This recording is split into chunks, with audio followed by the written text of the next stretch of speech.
Meeting this December 13th, 2021. I am pleased to have Ms. Donovan Rogers with us today. She is a member of our Youth Commission, and she is a student at McEachern High School, and so she will be accompanying me during today's meeting. I'm also glad that we have Pastor Greg Bowler here. He's with Sanctuary Church. He will be providing our invocation, which will be followed by the pledge brought by Sergeant Quinlan. If you are willing and able, please stand for our invocation and pledge.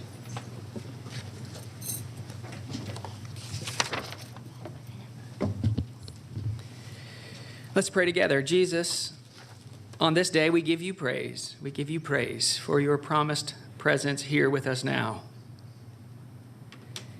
In this season, we are reminded of the good news of great joy that is for all people. For to us, a child is born. To us, a son is given, and the government will be on his shoulders, and he will be called Wonderful Counselor, Mighty God, Everlasting Father, Prince of Peace. You are the good news, Jesus, and this government rests on your shoulders.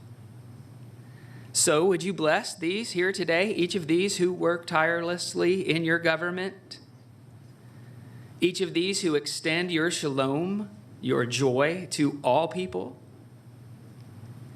And would you remind these here today that you are the one who holds it all together? You hold all things together. You hold this whole county together, this entire country together, this entire world together. It all rests on your shoulders, not ours. We don't have to do it. You've already done it. So thank you for holding our world together. Thank you for holding my world together.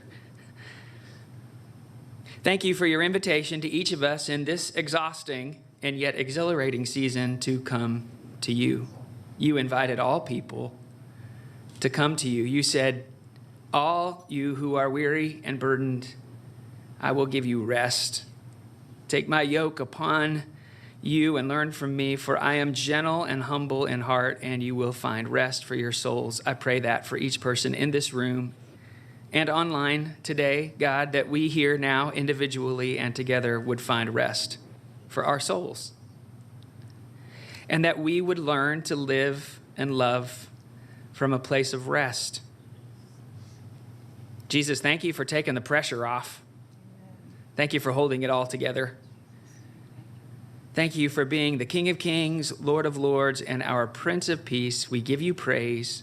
We give you praise. In the matchless name of Jesus, we pray these things. Amen. Amen. Amen.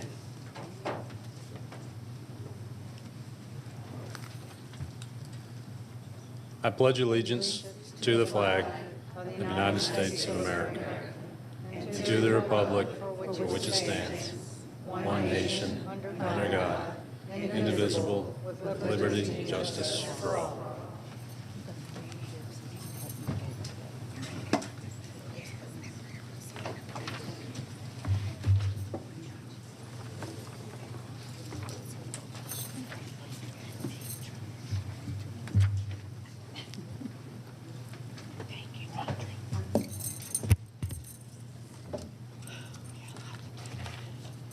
Thank you, Pastor, for that wonderful invocation, and thank you, Sergeant, for the pledge. This meeting is officially called to order. As is customary, we have a COVID update during our second Tuesday meeting, and Commissioners, I will need your help to vote to ensure that that's officially added to our agenda. So I move that we add our COVID update to today's regular meeting. Second. All right, any discussion? Call the question. The motion passes 5-0. Thank you.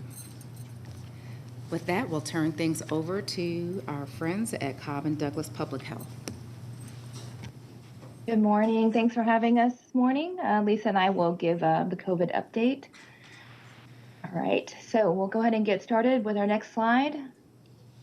So a lot isn't happening. I'm sure everybody's been trying to keep up with everything, but right now our case rates are a little bit higher than we had seen previously. So we're at 192 cases per 100,000 for the 14-day case rate. What we've been told is that the 14-day case rate was a little bit more level, plateaued, but our 7-day was increased. And so that gives us a little bit of an idea of what may be coming. And so we have been seeing a bump in that rate.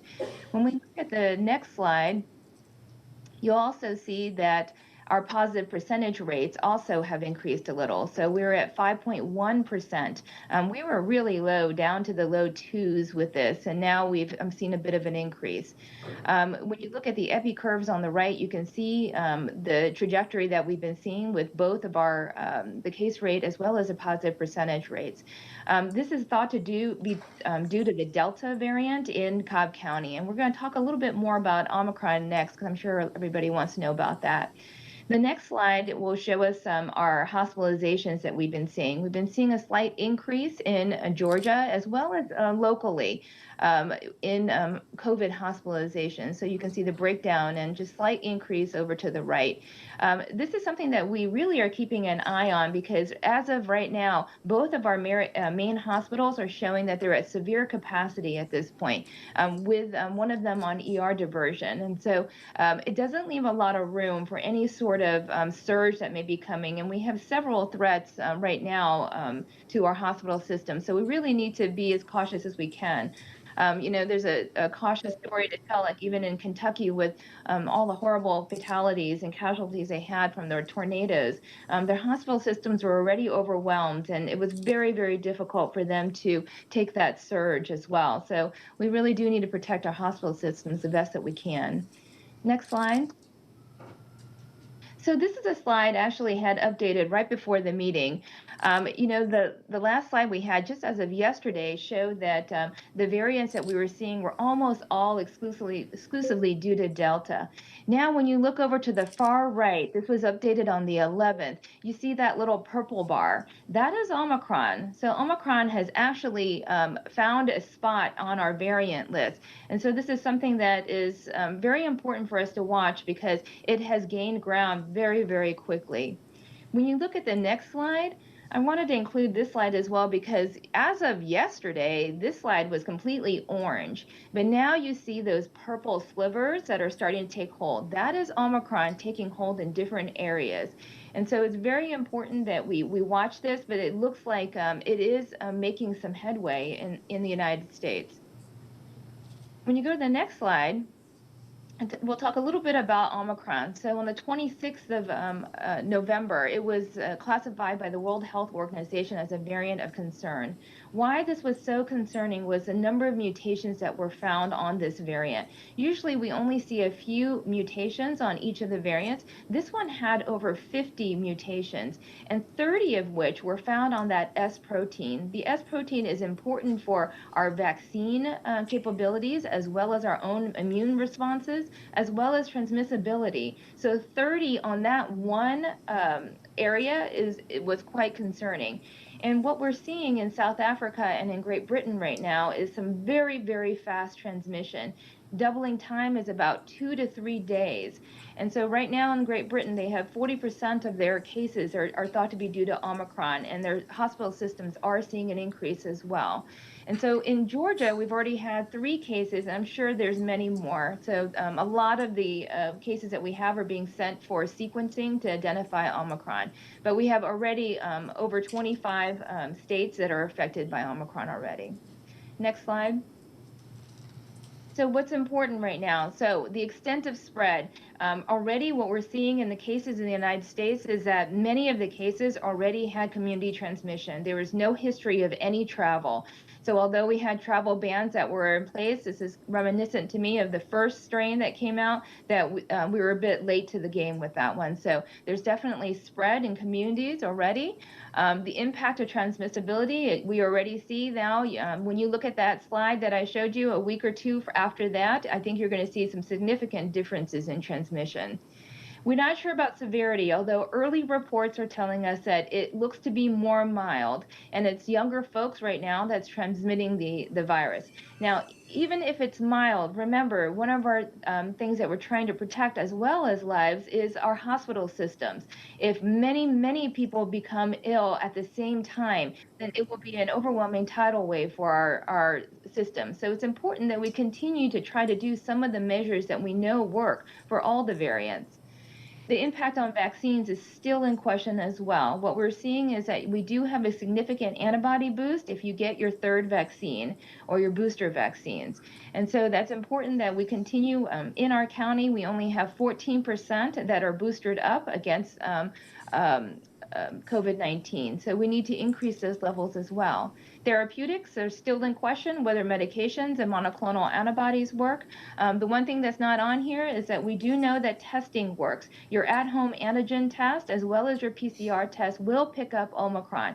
It won't be identified as Omicron, but it will pick it up as a positive COVID test, and then it can be sent for genetic sequencing. So on the next slide, when we look at vaccinations, this one is showing that this is in Georgia, and you can see how we're doing. We've reached 59% of first doses and 52% for fully vaccinated. They've added the 5 through 9 age, as well as having the additional dose over on the left side. So you can see 13% have received the booster shot. When we look at Cobb County on the next slide, you will see that we are doing a little bit better than the state. So we are at 63% for first dose and 57% fully vaccinated. Now we've reached 15% that have gotten boosters. So that's great. Well, it's great that it's going up. So we need to continue to increase that. On the right side, you can go to the website for those of you that are interested. You can break a lot of this down. But we're happy to see that our children are getting vaccinated. Our 10 to 14-year-olds have surpassed 40% of vaccination rates. So that's definitely good. With the 15 to 19, over 60%. So we're continuing to make headway to make sure that as many people are covered as we can.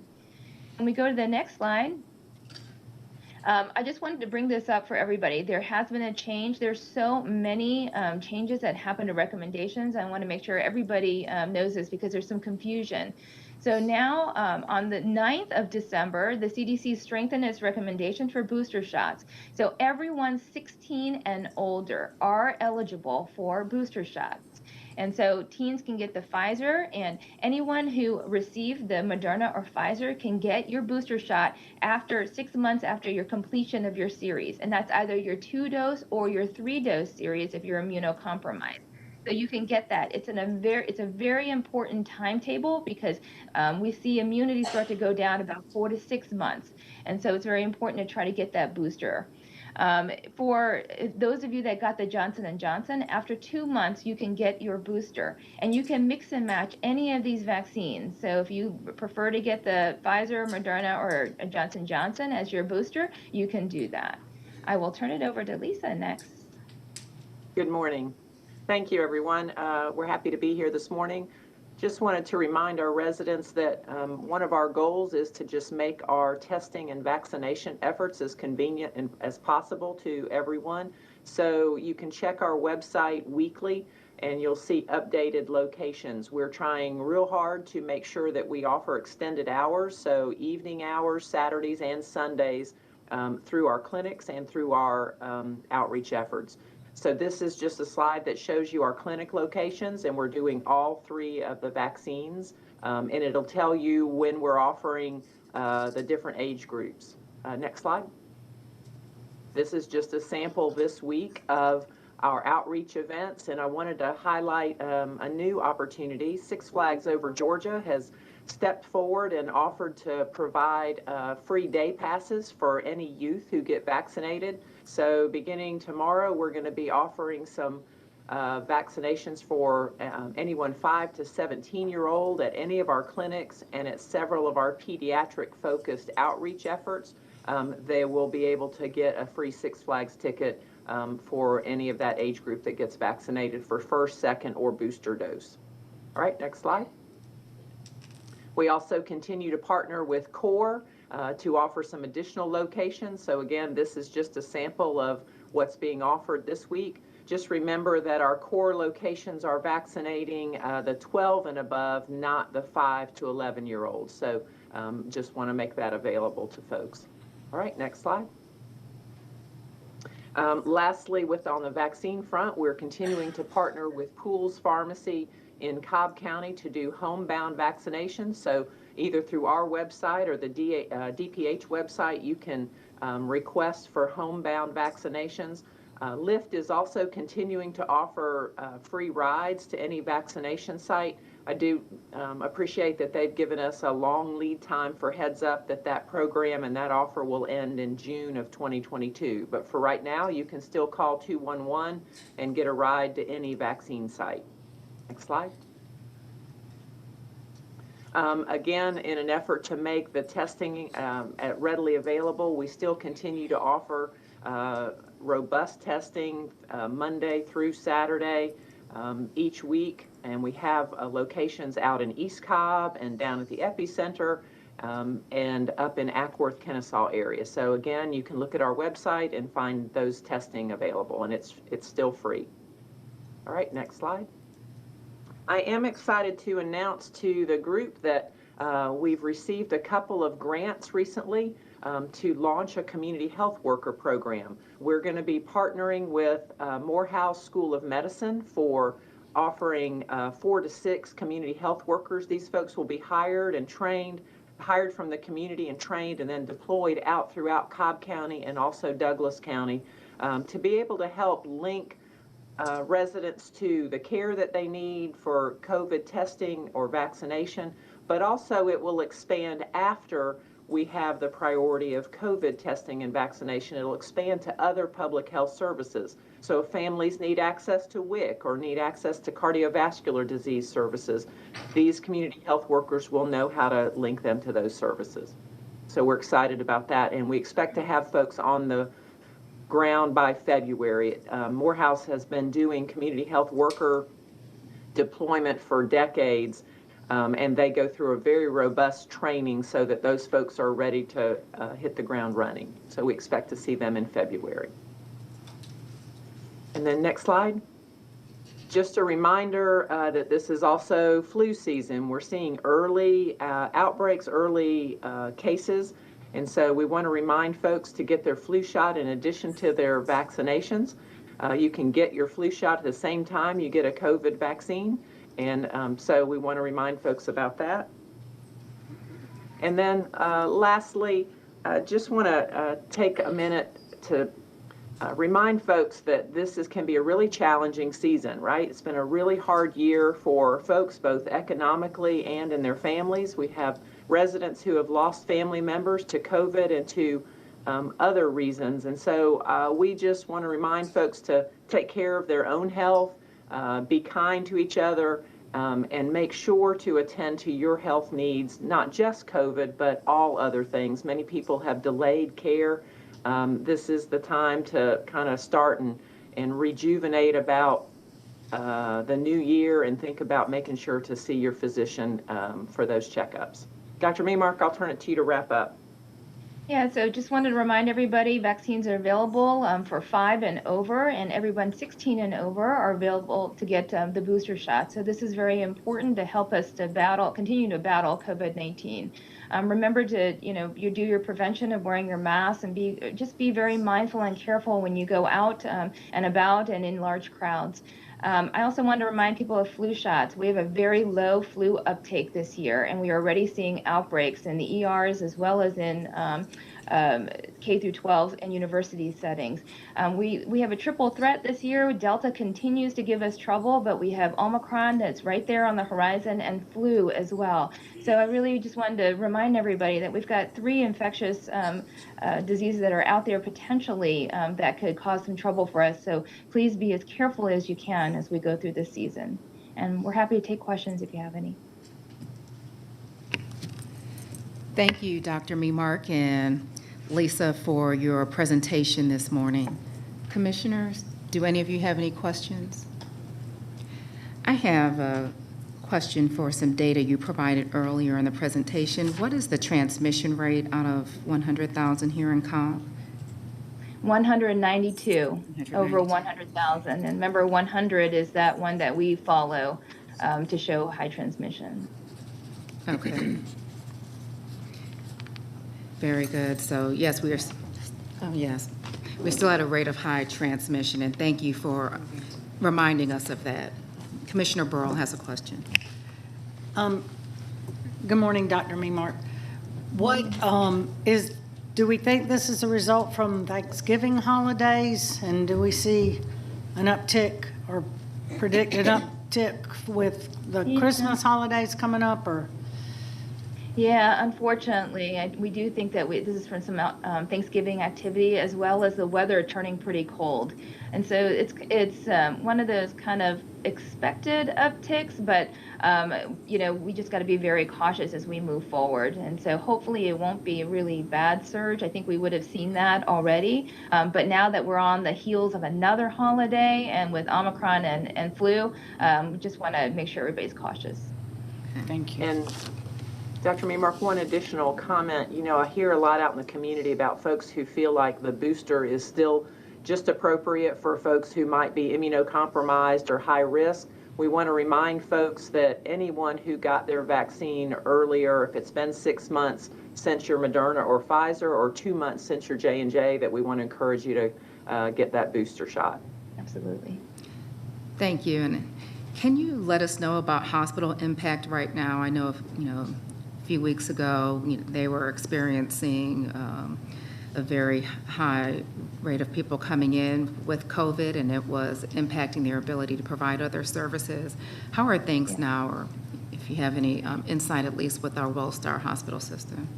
Yeah, so over the last 1 or 2 weeks, we have seen a slight increase in the numbers. Now, they are not anywhere near where we were at during the surge level, so that's important. It looks like it's about maybe a quarter of the number that we had, but it hasn't really gone down to low levels like we had seen in the past. It's just like our case rates have kind of hovered at a little bit higher number. But when you look at the coordinating center hospitals, both of the hospitals are reporting severe capacity for the hospitals.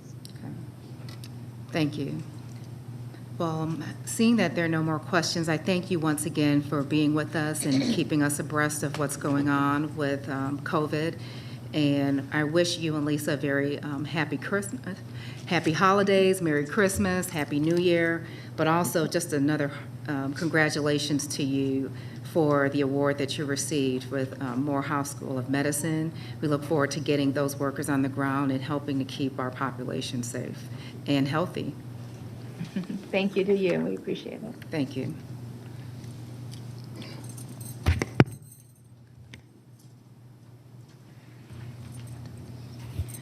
All right, thank you. With that, we have additional presentations, which will be brought by our commissioners. The first one is to present a proclamation to Pastor Wong and Reflections of Trinity, and that will be brought by Commissioner Monique Sheffield. Lori, if you're with us, yes, please come on up front.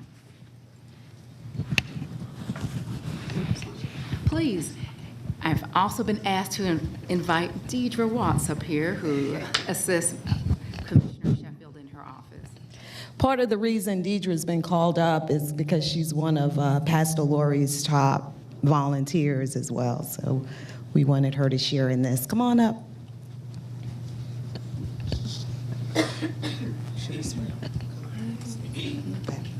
Okay, whereas Reflections of Trinity, Inc. began as an annual used clothing sale to raise funds for Christian education at Trinity Chapel Church of God in the fall of 2000.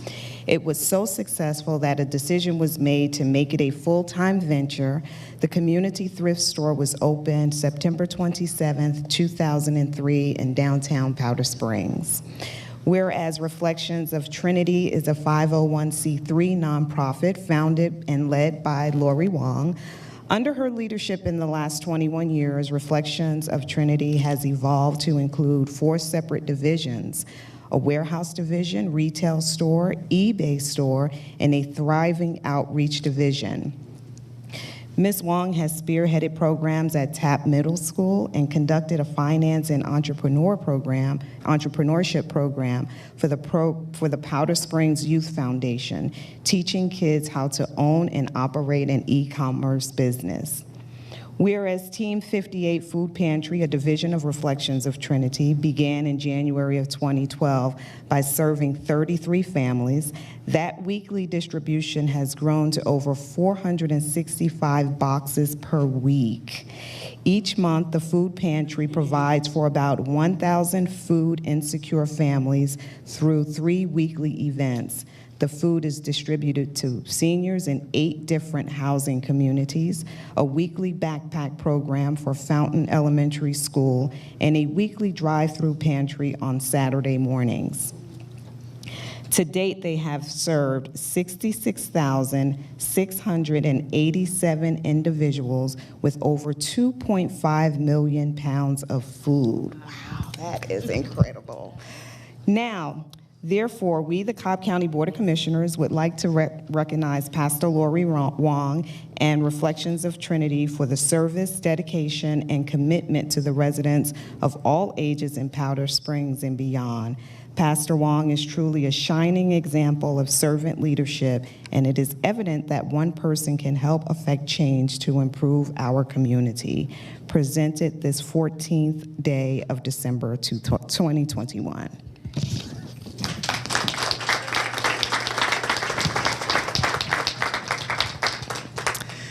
Thank you so much, Commissioner Sheffield, and thank you, Deidre, for being here.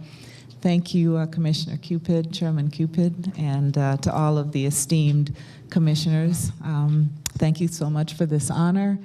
It's been a joy to live and serve in Cobb County for the past 22 years, and I hope that God will allow me to serve even more. Thank you. Thank you. Thanks.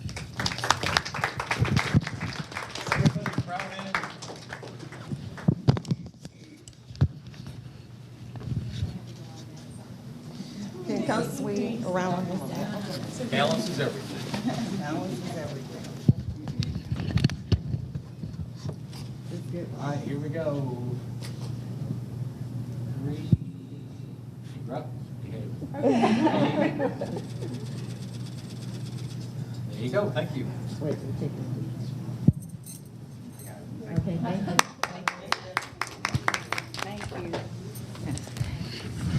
Thank you for your outstanding service. Next up is a presentation to someone who's near and dear to many of our hearts. And the presentation will be brought by Commissioner Burrell, and it is to recognize Pam Mabry, our own county clerk, for being selected as the 2021 Clerk of the Year by the Association of County Commissioners of Georgia. And I understand that all commissioners have been invited to join Pam and Commissioner Burrell for this presentation. Are y'all coming down? Good morning, everyone. I have the distinct honor, along with my fellow commissioners and chairwoman, to present and recognize our county clerk. Pam has been with the county for 25 years. She's been in this role as our county clerk for 7 years. And when she applied for that, she had a lot of experience in our legal department, but she didn't have, I hadn't actually worked in the clerk's office, but she really was the best candidate that we had for this position. And she has proven herself in more ways than one and above and beyond what a county clerk does. So it's fitting that she received the Clerk of the Year award for all 159 counties in Georgia. She's outstanding, the outstanding #1 clerk. Yay!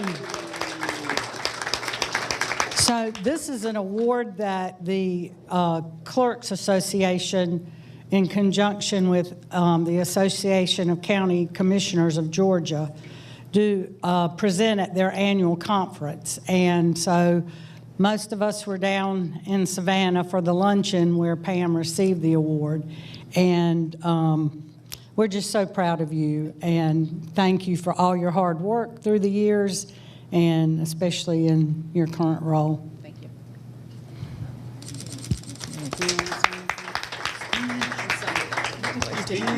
Does Pam want to say?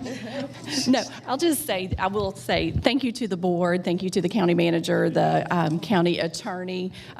They wrote incredible letters of recommendation for this award. I read each one of them in the parking lot before I left Savannah, and I was overwhelmed with the kind words that each one of you said. Thank you to my staff. They're phenomenal. I couldn't do what I do without them. Thank you to my family.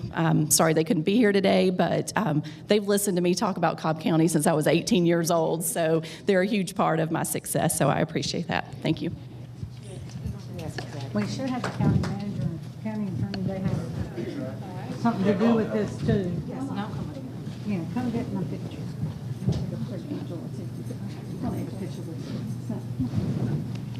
She'll be my support. Angela's the brains behind this award because she helped us get Pam to Savannah, and she was trying to back out even at the last minute, but we wouldn't let her. Here we go. 3, 2, 1. Thank you.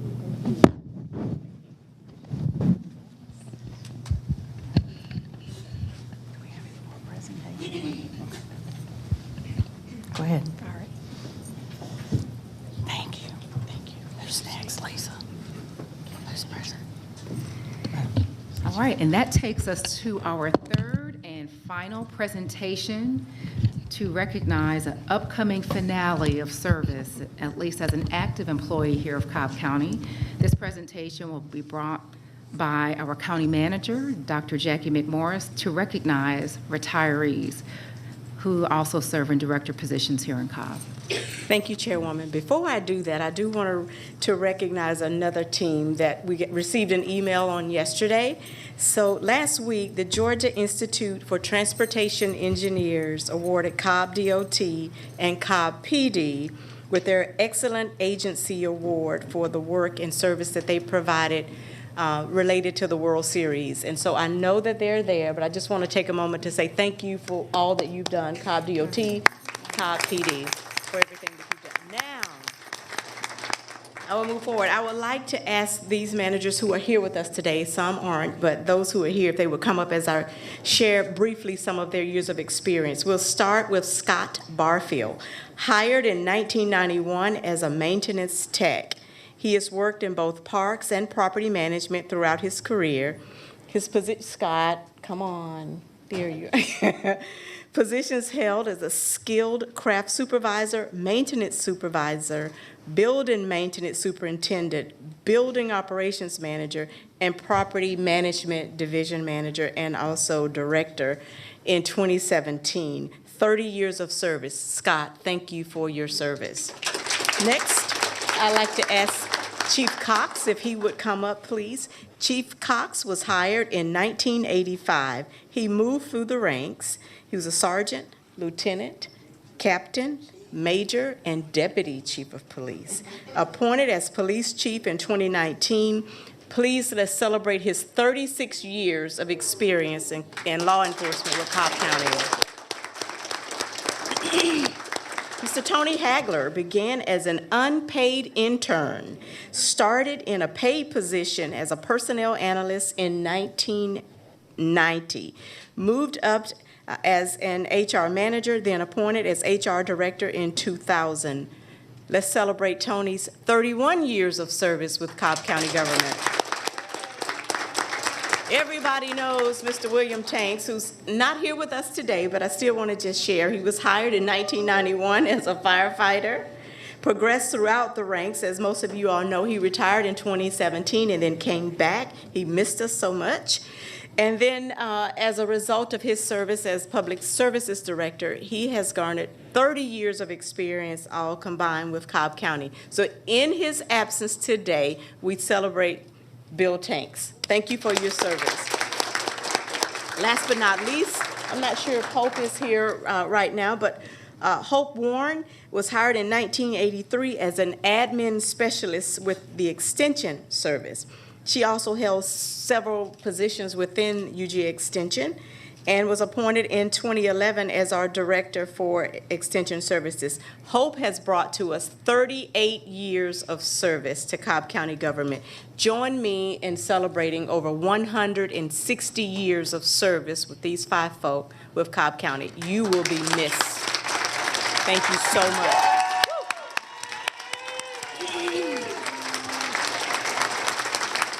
Thank you.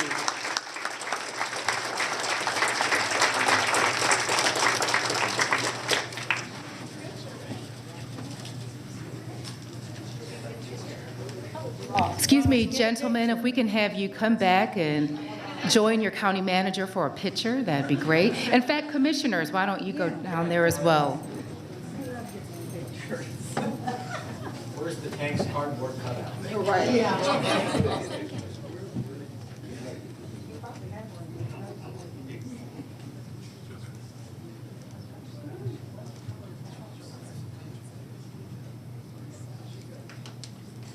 At least act like you're sad to be there. They're all smiling. I know. Here we go. 3, 2, 1, and done. Thank you.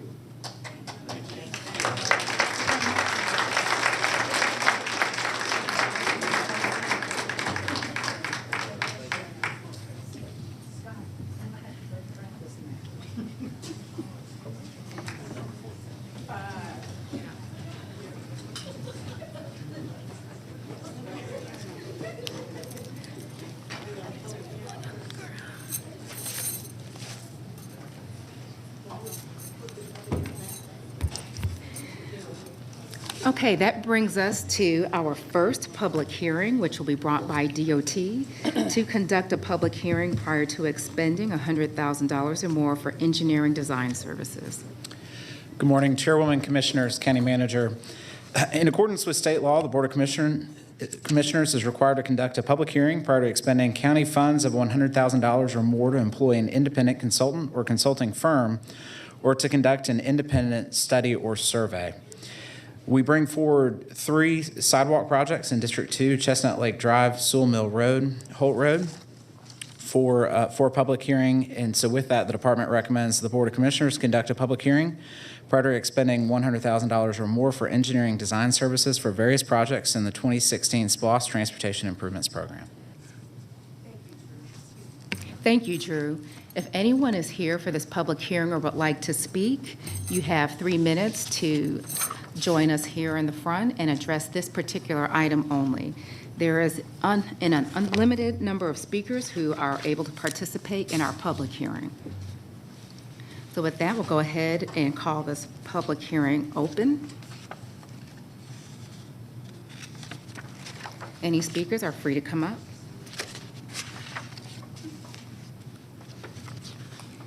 Seeing no speakers, we'll go ahead and call this public hearing closed, Drew. Thank you. Our next public hearing is similarly related to state law. The Board of Commissioners is required to conduct a public hearing prior to expending $100,000 or more to employ independent consultant or contractor, consulting firm. Project View is the program and project management system used for SPLOST programs and program delivery.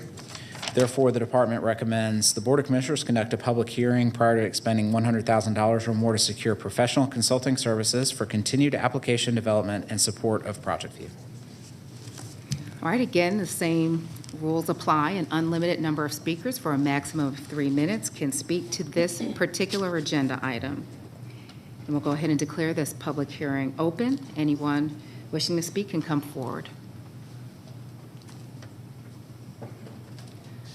All right, seeing no speakers, we'll declare it closed. Thank you. You're welcome. Thank you, Drew. Our next public hearing will be brought by our Water Director, Judy Jones. Good morning, Chairwoman, Commissioners, and County Manager. The water system is here to request the Board of Commissioners to conduct a public hearing for employment of consulting services where contract fees will likely exceed $100,000 for the FY22 effluent filter upgrade, program number T4025. The services entail designing upgrades to the filtration systems at our Northwest Cobb and Noonday Creek wastewater treatment plants. Thank you. Again, same rules apply. Anyone wishing to speak can feel free to approach to address this matter particularly. Go ahead and declare this public hearing open.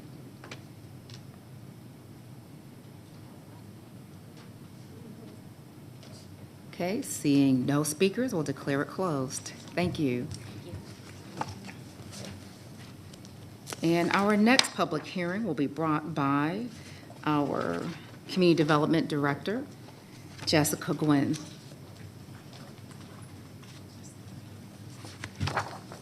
Good morning, everyone. Jessica Gwynn, Community Development Director. This morning, we have a public hearing for the Chattahoochee Corridor Plan Certificate of Compliance for a location at 3151 Elizabeth Lane. There's currently an existing warehouse on the site. They are proposing to put in some additional storage structures on the site. And we had a lot of discussion about this yesterday during the agenda work session. And as you'll recall, the way that this process works is in accordance with the Metropolitan River Protection Act, the plans are submitted to the Atlanta Regional Commission. The Atlanta Regional Commission reviews the plans for compliance with the Chattahoochee Corridor Plan, which is intended to protect the Chattahoochee River. And then at that point, they send us the notice back as to whether or not the plan is in compliance. So there are a few options here that the Atlanta Regional Commission will put forward. They'll either submit that it's in compliance with the plan and that's it, or they will submit that it's in compliance but there may be stipulations, or they'll say it's not in compliance. So in this case, they strictly said that it is in compliance. And Dave Braden, our stormwater manager, is here. He's a resident expert on these things, but he gave us some great maps that I thought would be helpful as a visual.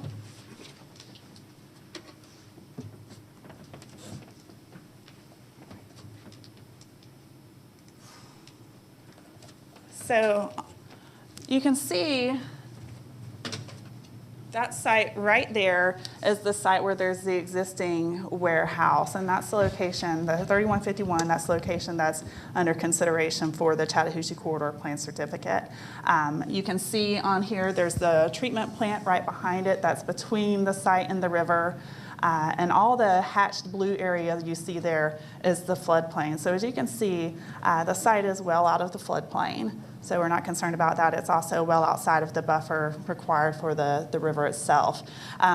There is note in the packet that you received that there was comment received from the Riverline group that there are some historical ruins on the site, that there's also a nice tree canopy there.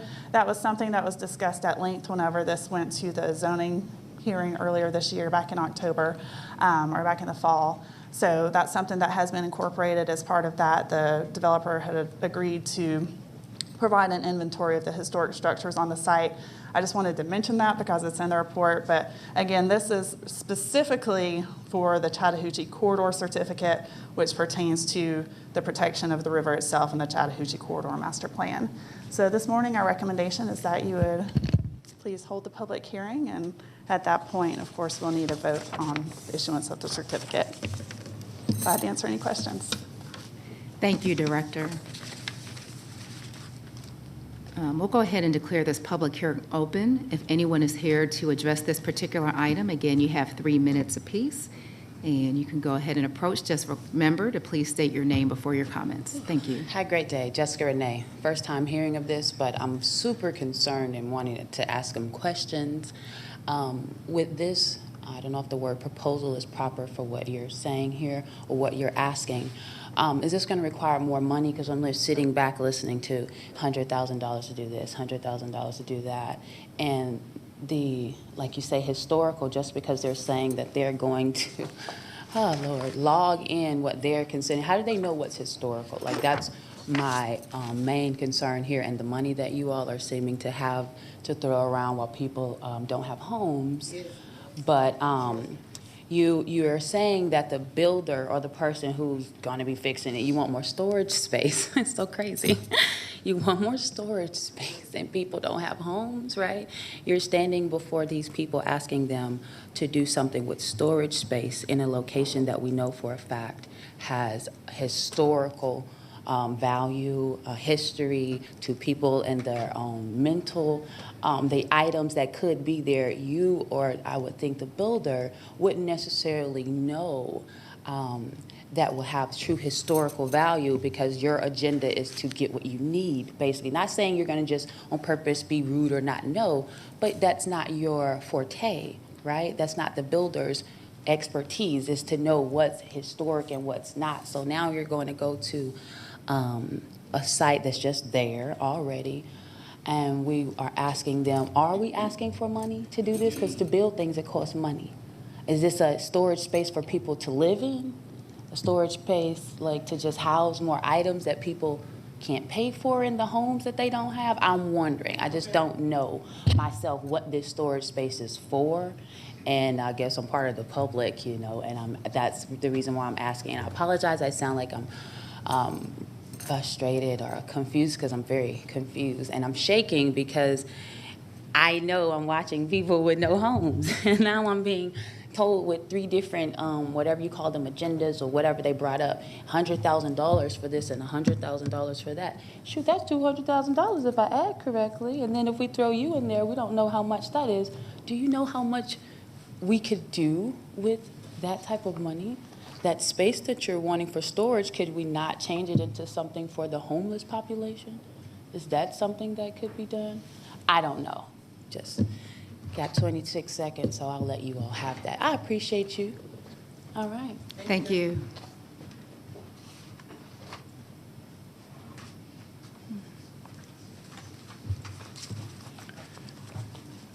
I read through the packet. Excuse me, sir, if you can just state your name. Thank Sorry, you. all right. Thank you. I read through the packet, and I guess in there, I see everything seems to be left to the builder, but I don't see any stipulations that the historical sites will be preserved. I also don't see that if it's left to the builder that there's any chance for comment from the public or those interested. And also, I would recommend that before this is approved, that a stipulation is added that the historical sites be preserved, that the inventory of sites be, I guess, circulated or made available for public comment to ensure that all the interested parties agree that the historical sites are being preserved and all. And that's what I would request as a stipulation for this. Thank you.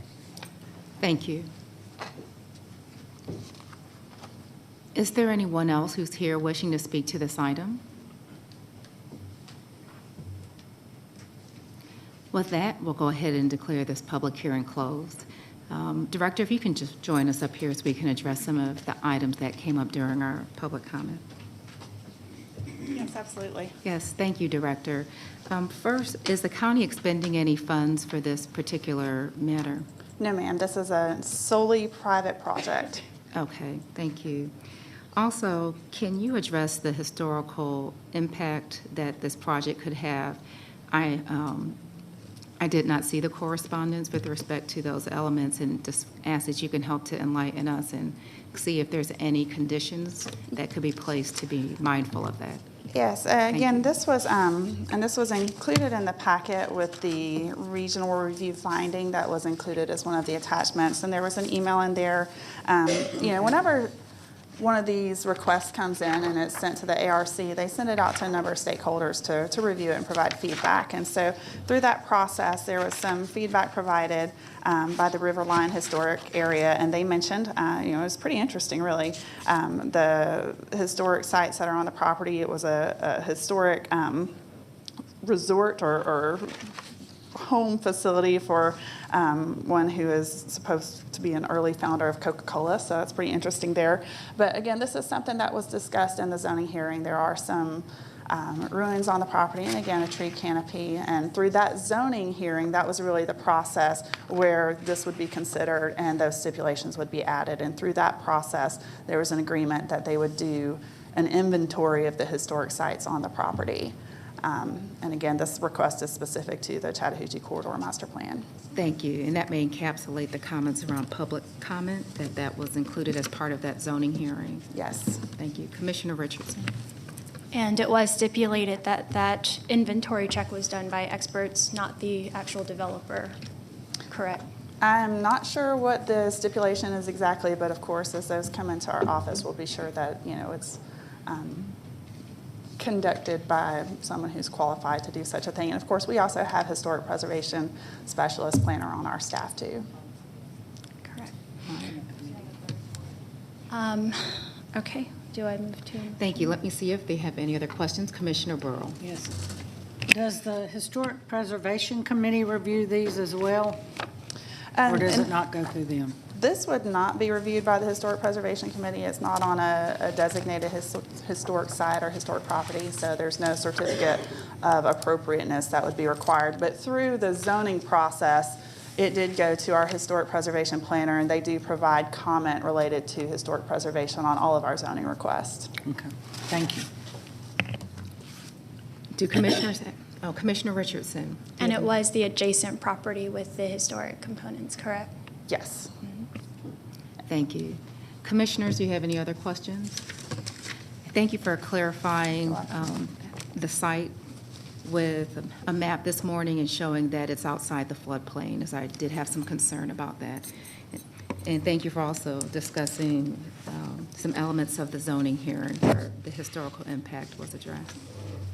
With that, since this is in District 2, I'm going to go ahead and have Commissioner Richardson lead the motion. Motion to approve the certification of compliance for construction. Second. Is there any further discussion? We'll call the question. Thank you. The motion passes 5-0. Okay, and that brings us up to our first public comment. I'll turn things over to our county attorney. Thank you, Chairwoman. As the board provides the podium for public comment, it's appropriate again to review the related meeting rules. If you will, please state your name, and if you're speaking on behalf of an organization, all comments should be addressed through the chair. Public comment is not a dialogue with the board, but an opportunity for speakers to provide their comments to the board.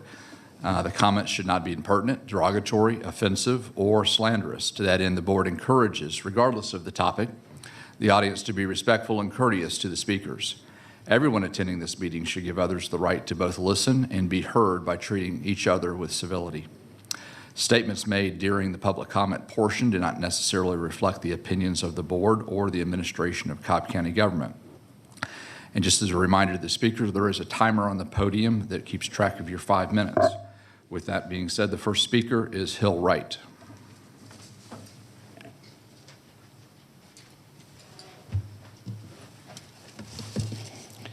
Hill Wright, CobbFlood.org.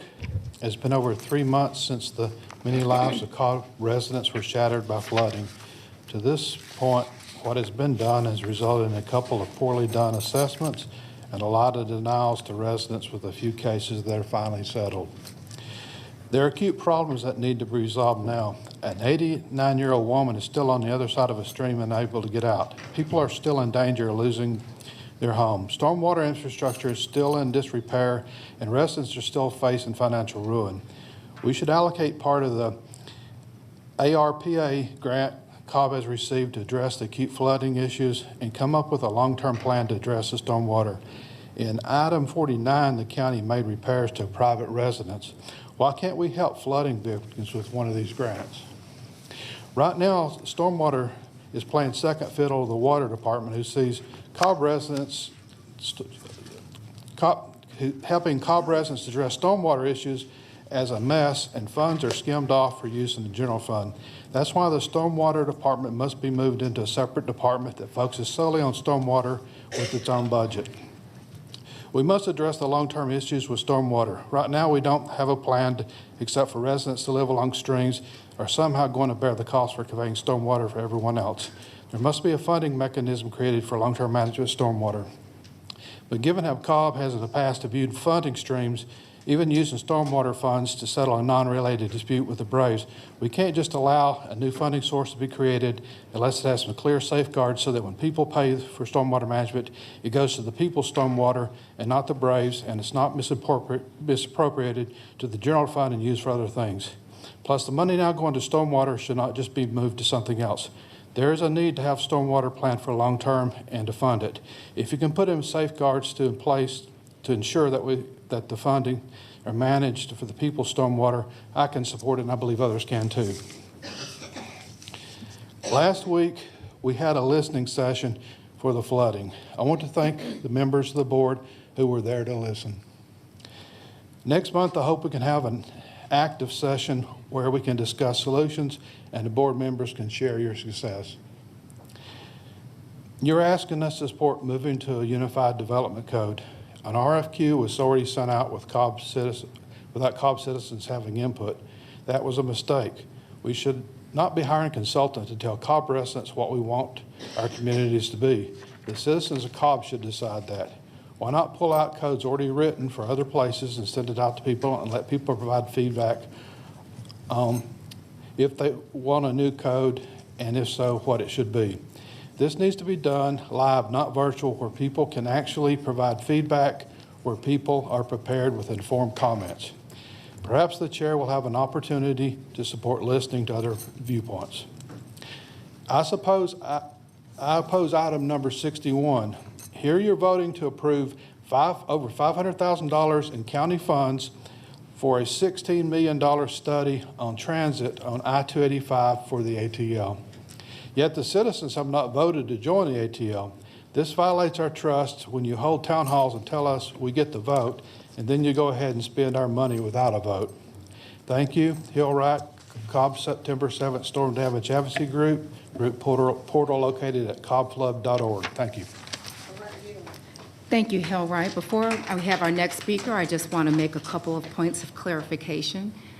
We did have a public hearing here at a Board of Commissioners meeting with respect to the Unified Development Code, and it had a similar construct as we had today, as when we have public hearings. The public can come up and address that for 3 minutes apiece. Also, the item with respect to the transportation project is on our agenda, and it will be voted on in public. Thank you. The next public speaker is Reese Rochelle.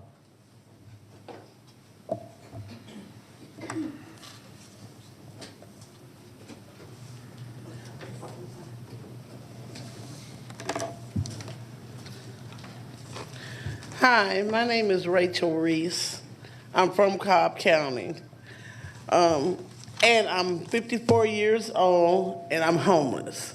I do not drink, I do not smoke, I do not do anything. I make Social Security, which is $780. For one moment. Okay, go ahead. $780 a month. But I got a Section 8 voucher from the Cobb County Community Health that we were talking to earlier. But it expired while I was in the hospital with my 9th stroke. And I was blind and couldn't go look. And so I got a letter from Washington from this guy named Melvin Roach, who was over the whole program. And they did not, I asked them to show them the letter and asked him to put my Section 8 back in because I was sheltered in place because of my strokes and they would not do it. And so I went ahead and expired, but I found out the reason why was because I was sheltered in place and would not move out of the apartment I was in. And so she dismissed it herself. And so now I know plenty of people in the community that are homeless now with children out there and it's cold. I see them every day. And I was wondering what we could do to help them. We don't have a shelter for anyone. The COVID is out. And they just need to be in. They got food, but nowhere to heat it. As of today, I have nowhere to live. And I've been to the health department who gave me the voucher, and they just told me, no, I don't qualify now because I don't live in a car. They said I'd have to be in a car because going house to house is not homeless. And I have a daughter that's with the Community Services Board also. And she's homeless with me. And she had they gave her a voucher while she was in the mental home, Georgia Regional. It expired while she was in there. So she never got the chance to come out so I could find one with her voucher. So now we're stuck with 2 vouchers. And I'm not looking for help for only myself, but I see people behind the stores in abandoned houses, and I got with children. And I know these people because I'm out there. And they're getting fed very well from the state, thank you. But we have no way to heat the food, no heat to heat ourselves or keep the children warm. And we have these empty houses and empty buildings. If you can stop for a moment. The ad-lib in the audience is very distracting. It's keeping us from hearing the speaker. I ask that we allow the speaker to speak solely. Thank you. Which we have empty houses and empty buildings. Most of these people have incomes, but now that the society, the apartments have went up with the rent, you have to make 3 times your income to get in. And no one even makes that. They don't even make it if they want to live in their own apartments. So I want to open up a building for the homeless and at the bottom have a place for them to get tested on their head, not go out and get a COVID test before you come in. Make a COVID center in there so if someone in there gets sick, they'll have help there to help them. And so we've been trying to get into shelters where we have to go get tests here, go get the shot there, and then that's still days out in the cold to catch the COVID or the flu or something else. And with me that had 9 major strokes, been completely blind, I know God has me here for something.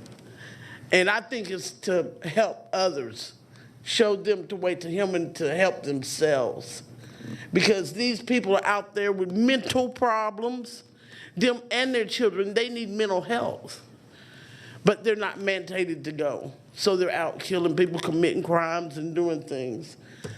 And so I just was asking for help, not only for myself, but maybe open up houses that house maybe 5 or 6 homeless people in one spot and make them go to counseling, get classes, work, or use their check to pay for their own apartment when they get ready. But I just want to thank you for listening. Thank you. The next public speaker is Jasmine White. Vanessa, can you help me in getting her contact? Thank you.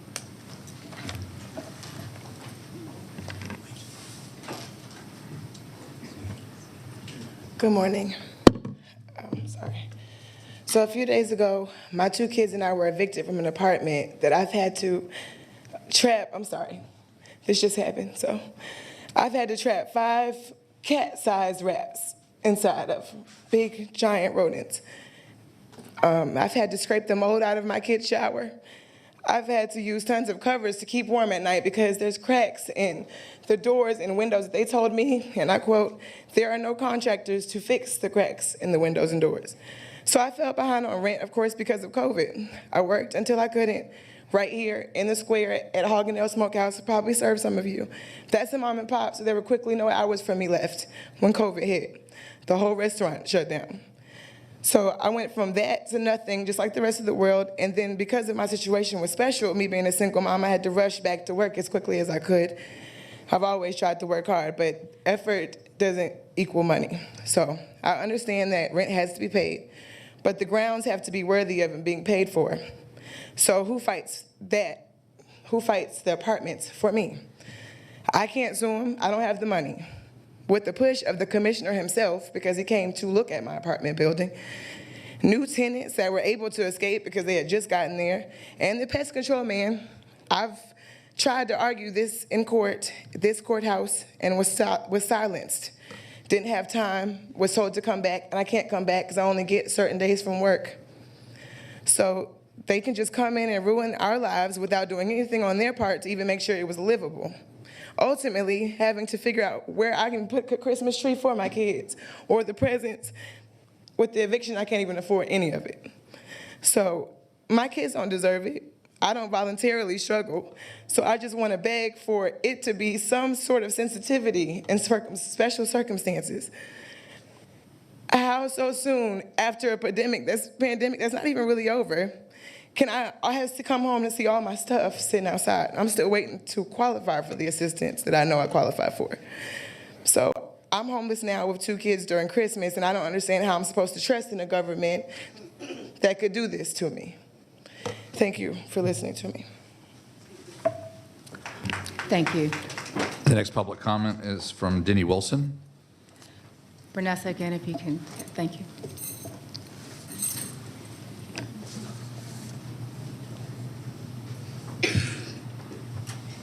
Good morning.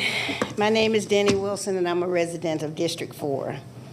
And I come before you today because I'm sure you guys are aware that Doug Stoner is hosting an event tonight at the Epicenter in South Cobb, Six Flags area, supposedly to unveil his plan for our community without any community input solicited from the community whatsoever.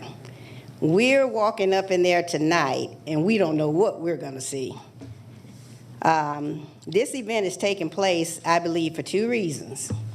First reason is because during public comment on October the 26th, I called him out to say, hey, we need some type of development on this piece of property. Secondly, I've been told that he's going to run next year for the state senate. If this is the case, then I ask of you that you have him submit his resignation as chairman of the South Cobb Redevelopment Authority effective the day he qualifies to run. The eyes of the community is going to be up on Doug as he tries to run for office, and I'm sure he's going to try and run based on this new development that supposedly he's bringing to our area again, that we've had no input whatsoever into it. We don't know what we're going to see tonight. Doug Stoner was elected in 1991 to the Smyrna Downtown Development Authority, and he was elected as the vice chair until 2016. He also served as a state representative and a state senator from 2002 until 2015. In 2011, Doug Stoner, as a state representative, as a state senator, authored and passed local legislation that expanded the South Cobb Development Authority into the South Cobb Redevelopment Authority, securing a later position for himself. It wasn't for the community, it was for him. The South Cobb Redevelopment Authority's intent was to provide a broader mission of redevelopment and revitalization for unincorporated Cobb. To date, that has not happened. In 2013, he suffered the agony of defeat, finishing 10 years of service in the Georgia General Assembly. Then he was appointed to the South Cobb Redevelopment Authority. He was elected as vice chair of the South Cobb Redevelopment Authority in September 2013, and in 2015, he was elected to the Smyrna City Council for Ward 6, resigning in 2018 to run for Public Service Commissioner. So now here you have a Smyrna City Councilman, chair of the South Cobb Redevelopment Authority, a community that he doesn't even live in. And last but not least, I want to commend Commissioner Sheffield for her diligent effort in putting viable solution to end these eviction problems in District 4. She has hosted a job fair, and she has hosted a Path to Home Ownership seminar, which would educate the citizen on obtaining gainful employment in order to purchase a home. And from what I hear, it wasn't well attended. So she's doing everything in her power to put a dent in these eviction procedures in District 4, and she should be commended for that. And Commissioner Sheffield, if they won't thank you, I will. So you guys have a Merry Christmas and a Happy New Year. The next public speaker is Nicole Smith.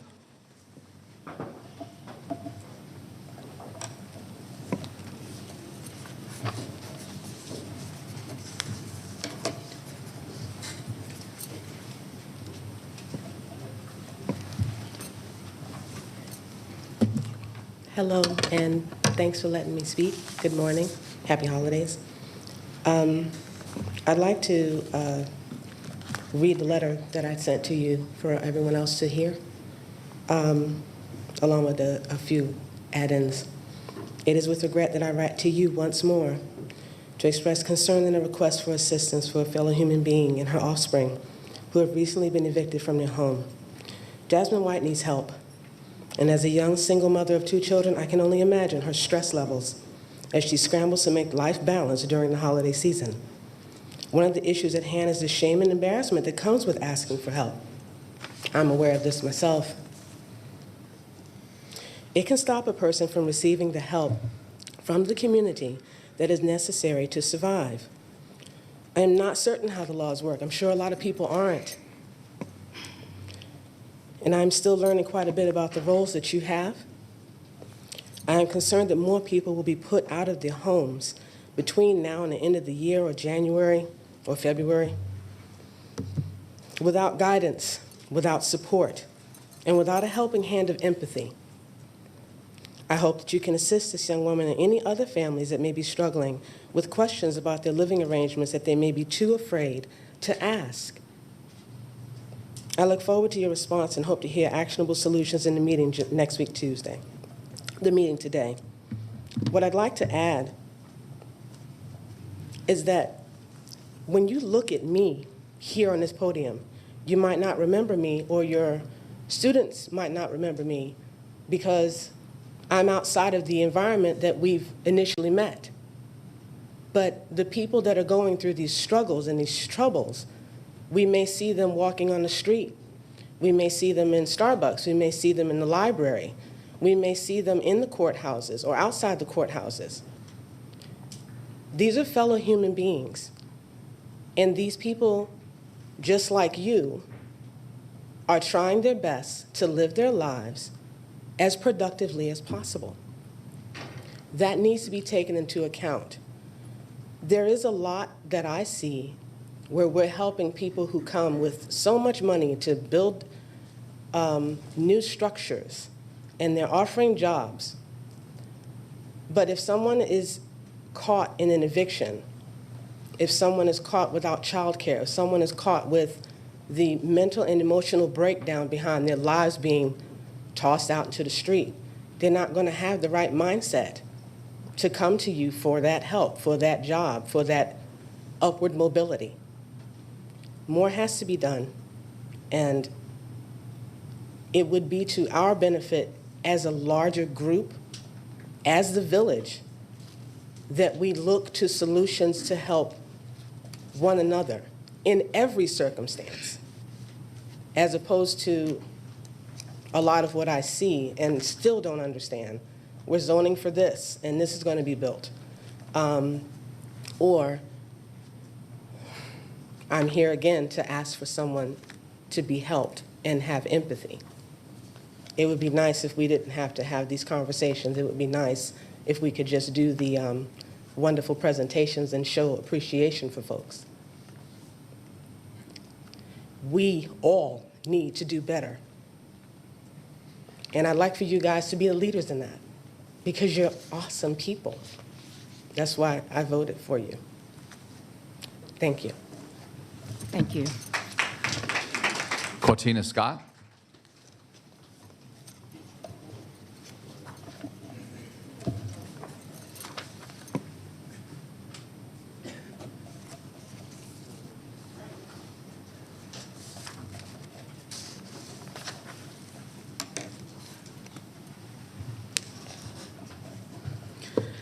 Grand Rising. My name is Quantina Scott. I have been advocating for families in the Cobb County community. My family was evicted on September 12th, 2021. I had advocated hard for a group of people to stay in their homes. I had been in talks with Home Free regarding some funding that my family had qualified for. We had talked back and forth. The owners of the property, they said that they would not, they denied the assistance. They would not go ahead and sign for the landlord agreement for the funding to be approved for them to receive for back pay rental payments and also for future rental payments to help my family hopefully stay housed at that time. The day of the eviction that came final for my family, an hour and 45 minutes before I had to be out for the deadline, I received an email from Home Free and the Cobb County attorney stating that the funds could not be moved to another county, or the funds would have to be paid to the current landlord who I owed money to. I had signed a consent agreement, a part of my eviction, and it stated that the current landlord would not collect on past or any current balances. I was advocating hard for myself to have these funds move with my family, even if it was outside of the county. I felt like I was being retaliated on at the end of my eviction. There's a bill for non-retaliation against the landlord for a tenant, but there is no laws that state that the government cannot retaliate against a person for speaking up. The money I needed to help stabilize my family. We were being evicted wrongfully. I was in a low-income housing. I had fought hard with the DCA, Fair Housing, to fight for people's rights. I needed the money to help stabilize my family. The money should have moved with my family. I submitted documentation for the money to be moved. I could have had even self-attest. The money could have been paid directly to me so that I could use it to help with future payments to help stabilize my family. I was denied that. Today, I am demanding that that money comes to my family, that that money be used to help stabilize my family. There is no way a person who's being displaced can stabilize a household within 2 months of being moved. That is not even realistic. But I am demanding today that that money be moved with my family to help stabilize us. There are a lot of families out here who have been denied this type of resource, and I am speaking up for these people. There is funding that is on the table to help for motels, and those people who are in motels right now don't even know about the funding. We can't have people up here making policies based on their personal opinion. They have to follow a policy and procedure that's put in place. The ERA-1, the ERA-2, the CARES Act, and the American Rescue Act, all is for stabilizing a family. If that is transportation to stabilize the family, to get to and from work, that money is available. Motel money for people right now is available. People can be paid directly right now. It has been expressed in the language of these programs that the government let it be known to the people that they can receive funding. It is not expressed in the language of Cobb County. People, there is money out here for people. And I have been advocating hard for people to get money to them because it's hard. Nobody asked for the pandemic. Nobody asked to be put in COVID. But there is money to help people navigate through these hard times and through these situations. No weapon formed against me shall prosper. I demand today that that money be paid to my family. No additional paperwork needs to be needed or anything. The money was on the table for the property owner, and I'm demanding for that money to be put on the table right now. Sorry, your time's up, Ms. Scott. Thank you. Chairwoman, that concludes the first portion of the public comment this morning. Thank you. Commissioners, let's go ahead and take a 5-minute break and come back at 10:23.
Hello and welcome back to our Board of Commissioners meeting this December 14th, 2021.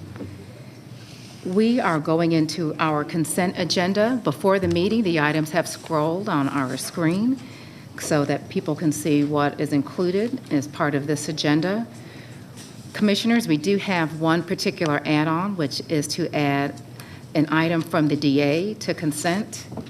This is to authorize the application for grant funds under the Criminal Justice Coordinating Council Services.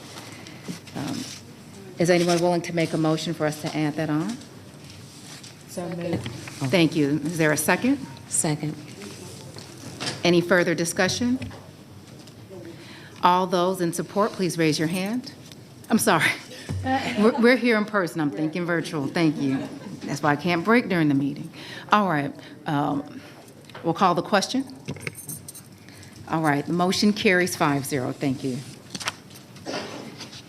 With that, we've had some revisions to our agenda, to particular action items that commissioners have received, both item 31 and item 48.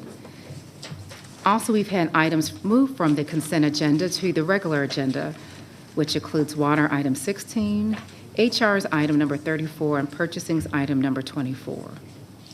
With that, I make a motion to approve the items on our consent agenda as revised and to authorize execution of the necessary documents by the appropriate county personnel. Is there a second? Second. Any discussion? Yes. Commissioner Braun? Madam Chair, I would like to approve the consent agenda, but with opposition to number 23.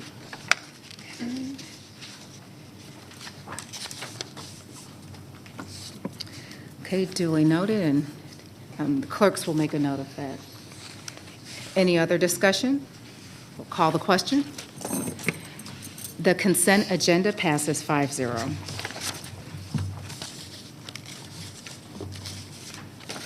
All right, next we will move on to one of our items, which were moved from consent to the regular agenda, which will be presented by our Water System Director. Good morning again. Good morning. The Water System requests support for our effort to develop a proposal for enhancing the Cobb County Stormwater Management Program and a separate proposal to establish a stormwater fee to fund the program. Back in January, these initiatives were presented to the Board of Commissioners, and the Water System has been working on them throughout the year. Unfortunately, we have limited staffing available to work on these, and our staff have had to be pulled off for these to address several urgent issues that have come up throughout the year. So these aren't new initiatives, they're ongoing, but we would like to clarify that we have the board's support to continue. I also would like to clarify that these are two separate proposals, and at the end of the day, one could be adopted without the other. So our stormwater management program could be enhanced, but we could keep funding it the same way we are doing today, or the stormwater program could remain the way it is today, and we could initiate a separate fee, or we could do both, or we could do neither. So just because one is adopted doesn't mean the other one has to be adopted at the end of the day. Thank you, Judy. I appreciate this. You know, considering all that's gone on this year, I appreciate the initiative of your department and this board to address matters pertaining to stormwater. I know this is something also that Commissioner Richardson has been working diligently on. And because of that, I would like to turn things over to her to make the motion for this particular item. Thank you, Chairwoman, and certainly appreciate all of your efforts, staff's efforts, the rest of the Board of Commissioners and their input and care on this issue, and the residents as well for making sure that this is a priority of ours. And with that, I will make a motion to approve, although I will ask a question as well. I don't know if I should ask now or... We have a motion, we'll get a second, and then we'll entertain discussion. Motion to approve. Second. All right, any discussion? Commissioner Richardson. I just want to clarify, this is an approval of developing the proposals, the two proposals? Correct, just to continue with the development, not to adopt anything at this time. Thank you. Very good. Commissioner Burrow. Yes. this has been discussed for many years prior to anyone on this board, I know. And the agenda item specifically says they do not include upsizing pipes or flood recovery assistance. And I know we've had a lot of discussion on the September 7th flooding.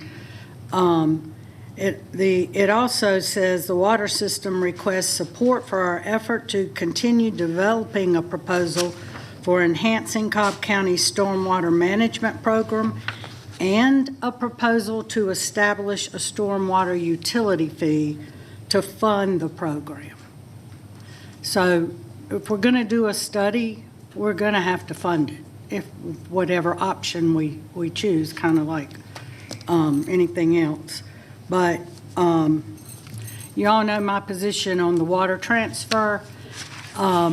That's money that is needed in water and should stay in water, and rather than going to the general fund. It may not cover all that we need to do with the stormwater utility fee, but it needs to stay in water to fund what we can in stormwater. We also have approved an increase of 11% for water fees starting in January of next year, 22. So with that increase, with the water transfer, I can't support another utility fee. Thank you, Commissioner. Are there any other comments? Yes, Commissioner Gambrill. I support what Commissioner Burl said, but in addition, the county has ARPA funds that we received, the $147 million that we could start something today with, if the board would choose to do so. In addition, several of our cities have a stormwater fee, and in talking with those residents, they don't know what they get for that fee. They don't see any tangible measurements of results of where that fee that they pay for is going to. Cobb County is already short-staffed. Here we are wanting to take on additional programs without staffing. Staffing has always been an issue, and then you can sit there and say, well, it's tied back to pay. Again, how are you going to find the staff to maintain this if we can't find the staff to begin with? And I know you can say, oh, well, then pay them more, but again, then everybody gets paid more, and we keep the revolving door going. So I can't support this. I do support the water system and the things that they do, but I do believe we have funding available that we could start addressing some of these issues, and also there is no measurable to justify this fee or tax, depending on how you look at it. I'm going to let Judy respond to that before I take any additional Yes, so I would like to clarify my understanding of how ARPA funds can be used. I've had some discussions with the former head of GFA that manages the Clean Water State Revolving Fund, and any projects that we use for ARPA have to comply with the SRF requirements. And my understanding Can you explain what that acronym is? State SRF. Revolving Fund. Okay, thank you. Clean Water State Revolving Fund. So any project has to meet the requirements to qualify for that program, even though it's not under that program. And my understanding of any stormwater projects to qualify for that have to have a water quality component. So it can't be used for just repair of a stormwater pipe or things like that, which is most of what we are doing today is repair of pipes that need to be repaired or replaced. So that's some of the guidance I received when I was putting together my ARPA list. I also was at a meeting, the State Association of Water Professionals, where EPD came in and met with utility directors, and they encourage us to apply for the state ARPA funds to apply for water and sewer projects. So we have focused on water and sewer projects, but with the understanding if we could get ARPA funds to fund some of our planned water and sewer projects, that would then open up funding that we had for those projects that we could use for stormwater projects. Thank you for clarifying. Commissioner Burl and then Commissioner Richardson. Yes. I would just like to also add that we still would not be able to go on private property and and perform maintenance or repairs or what have you. But as we're looking at redeveloping our code, our zoning code, could a fee be established for developers rather than homeowners for this utility? Judy? We could look into that. I'm not sure if other governments have stormwater impact fees. I think that's what you would be talking about, an upfront impact fee. I don't know. I don't know if other utilities have done that or not. Well, because a lot of concern is from development causing, impervious to increase and runoff and stormwater issues. Maybe something that we can look at if this study passes, and also with our unified development code, something could be worked out through the zoning process or development standards from Jessica's department. That's great. So one of the reasons that we would like to look at changing the fee structure for stormwater is because right now properties are charged for stormwater based on how much water and sewer they use, how much water they purchase. A more equitable way to charge for that is how much impervious surface you have. So as you mentioned, the big developments that have a lot more impervious surface than a property owner, they would be paying a more equitable amount for stormwater than the property owners are if we change the way the fee structure is. But would this apply to commercial properties as well? Oh, yes. Yes. Okay. Would apply to everybody, every property that has impervious surface. Okay. Thank you. We have Commissioner Richardson, then Commissioner Sheffield, and we'll go back to Commissioner Gambrill. Thank you, and just wanted to say that is kind of the point of engaging in this further development, is consideration of all these options and other funding opportunities as well. We know that there are a range of things. We know that there are also some new bills that have been signed, and that does open up some opportunities. And there are even some looking at the interpretations of ARPA funds that some of our federal representatives have been looking at as well. But in the meantime, I think it would be prudent for us to do some due diligence in terms of what an ongoing maintenance operational structure could look like for supporting uniquely situated stormwater issues.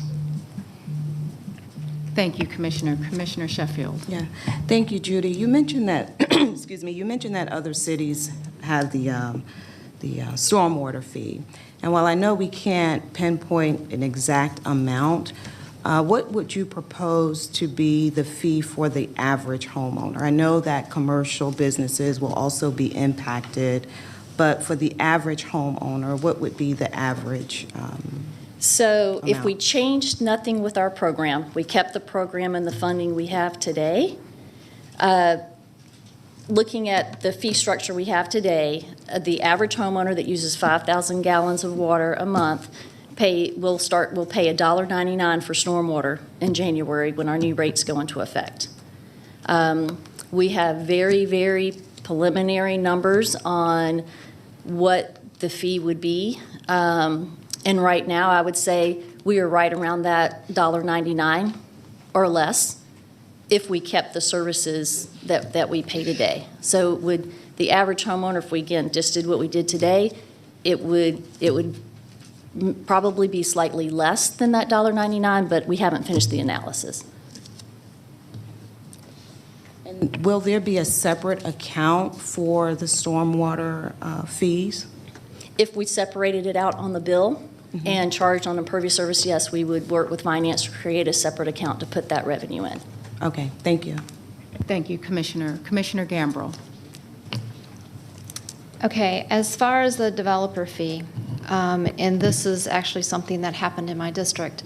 I had residents watching the development. It was getting close to the point where the developer was going to turn the subdivision over to the county, and the developer, the builder, was putting storm or construction material down the storm drains. The homeowners reported it to the inspector on site. The inspector turned around and said they didn't know anything about it. They didn't see anything. They took pictures, they sent it to me. I then called Stormwater, or Water. Water said it's not their responsibility because the subdivision had been conveyed over to the county. We were having a significant storm event, and this was in March. And it was thankfully our DOT road crew that I was able to call, and they went and cleaned out every single storm drain basin in this development to prevent the construction debris from being washed down. So within the county, we have an issue as far as when things are reported, going back and holding the developer or the builder accountable for putting things into our storm drain that could have led to these type of incidents. So, this is all great. Again, we're discussing this, but we've got internal things going on that need to be corrected to prevent these from even happening.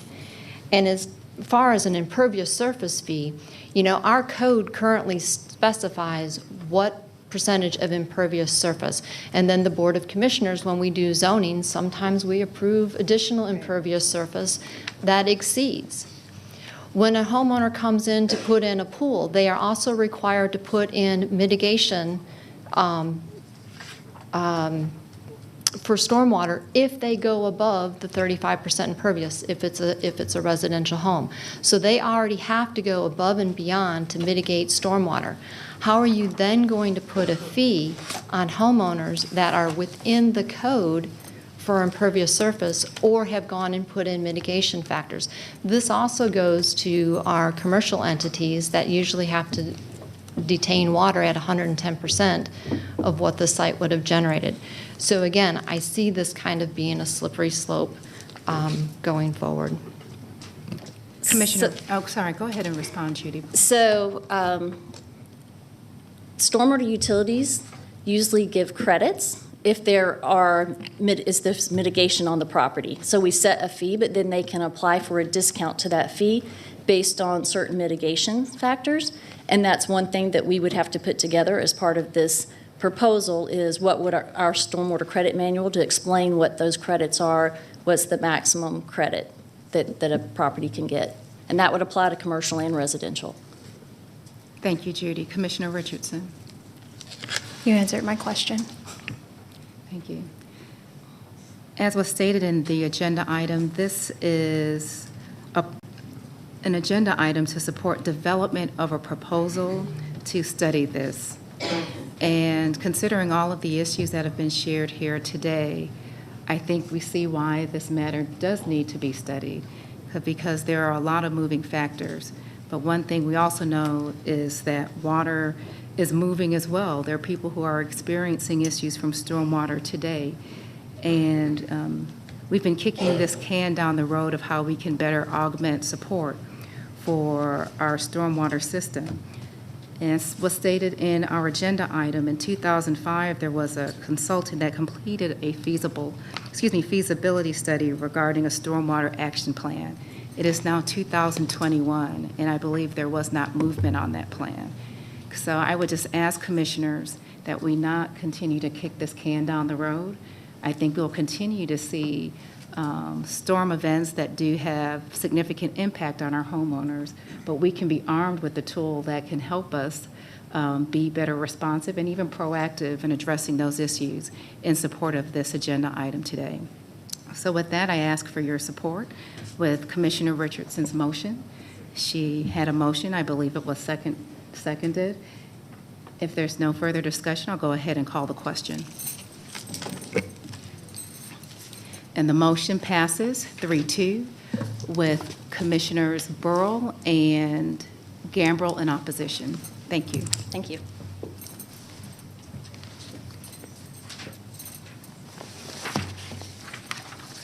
Okay, with that, we will move to the next matter that was moved from consent, which is HR's item number 34. Good morning, Chairwoman, Commissioners, and County Manager. The item we have before you today is to amend the county's holiday policy to add Juneteenth as an approved holiday, and also to approve revision of the 2022 holiday schedule to place Monday, June 20th as the holiday for 2022 in recognition of Juneteenth. Thank you, Tony. With that, I move that we approve the agenda item as presented. Is there a second? Second. Is there any discussion?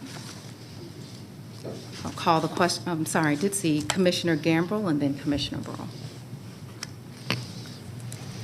These comments do not have any negative regards to the celebration of Juneteenth, just like they don't have any negative comments when we recognize the Constitution on September 17th. However, I do have an issue with us being the board. Since yesterday in our work session, I asked the question, how do we determine what is a holiday?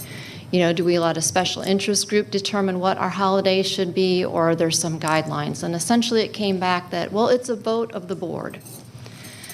Yes, it is a vote of the board, but there's also a cost to the taxpayers. Tony provided some funding, and I know you can say, oh, well, that's not a credible thing to look at, but I do believe it is. But moreover, it's almost being done as a way to retain employees within the county. Holidays are not going to keep people working for the county. I was greatly offended by a comment today in the MDJ, which was, quote, "We can take a fresh look at things to talk about where we've done well, but talk about where our opportunities are." This comment was made in regards to our chief of police retiring at the end of this month. He works for the best police department in the state. Our police officers are sought after everywhere after we've trained them. Where is the regard? Where is the respect for him and his ideas? When these things are said, it gives the impression that he's not living up to something. He's not doing something right. Yet he has sat here and defended this county time and time again, and his officers. So for the board to sit here and approve holidays to try to make it better for the employees, no, it's the way the board treats our employees. Take the politics out of the way we treat our employees. Let them do their jobs, and maybe then they'll stay for us. Yes, I'd just like to respond. The unfortunate matter is when you do speak to the press, they print what they desire to print, and that comment was stated. But also with the comment with respect to our police chief, there are a lot of glowing remarks about his accomplishments. And when I read the article, I was disheartened to see that's what they led off with, because I did speak about the number of things that we've been able to do, particularly this year in passing our step and grade program that this board has funded. We've been able to participate in 2 significant developments within our police department this year. And then I also talked about some of the opportunities that will be before us. So I think it's unfortunate that that's how that paper printed that matter. But I also think that's unfortunate for that to be utilized in respect to addressing our holiday schedule. Our holiday schedule was not put forward with a policy priority of employee retention, although employee retention is very important. This board has had opportunity to recognize Juneteenth as a federal holiday, as was done by our president, and that occurred earlier this year. It has taken us up until now to put forward a revised holiday schedule to reflect that. There is significance in why Juneteenth was recognized as a federal holiday. It is the first time that a significant portion of our population has had their story and their history reflected in our national holiday schedule, that's associated with a very cruel phase of our history, of which many of us, our ancestors, were a part of. And this is an opportunity to recognize the freedoms that we all have that were not originally contemplated in our original Constitution. And I think that it would send a dispiriting message to people who perhaps have had a nuanced road to freedom than most people have had in this country. And so I would ask the commissioners to please help support this holiday so it can be added to our agenda. And I would like to share with our chief that I personally apologize that the article with respect to your retirement is being used for fodder with respect to this agenda item, and that your service to the county is certainly appreciated by all of us, and I certainly appreciate it as well. Commissioner Burrow. Thank you. I made comments yesterday of just concerns regarding holidays in general. I don't want to see us lose the holidays that we have and moving forward. I do support Juneteenth. As I said yesterday, I buy my T-shirts from Ms. Bonner every year and participate in the events on the square when I'm here. So my concerns were, and Tony addressed the questions about any impact to being a paid holiday and concerns with that of libraries closing or what have you. I don't think there's anyone in this room that condones slavery, and this is a celebration of the Emancipation Proclamation that ended slavery. So I support this. Thank you, Commissioner. Commissioner Sheffield. Yeah, sure. Tony, I'll ask you for the benefit of the crowd if you can just talk to us about any holidays that will be taken or replaced by this, if any. But the other thing that I have issue with is I'm always concerned when comments are made and put out and ultimately accepted as being truth. It happened yesterday at our board meeting, our work session. I won't repeat what was said, but it was vehemently false. When decisions are made, I would like to think that they are not made along party line. And there was a suggestion that there are. The county employees are not treated as a political football, at least not by me. So, again, it always concerns me when information is put out and it's not called a question or it's not addressed. Because I can't speak for the rest of the board, but for any county employee that I come in contact with, it doesn't matter what letter is behind my name. I serve my community, my constituents, and the county. Those are my 3 C's of responsibility. And I serve all 3 to the best of my ability without any type of political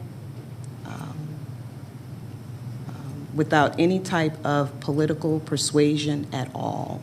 When decisions are made, I am making the best decisions on behalf of this county and on behalf of the county employees. So with that, if you would just share with us if there are any holidays that are being replaced and adding Juneteenth.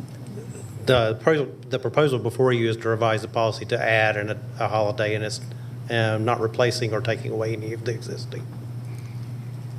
Thank you.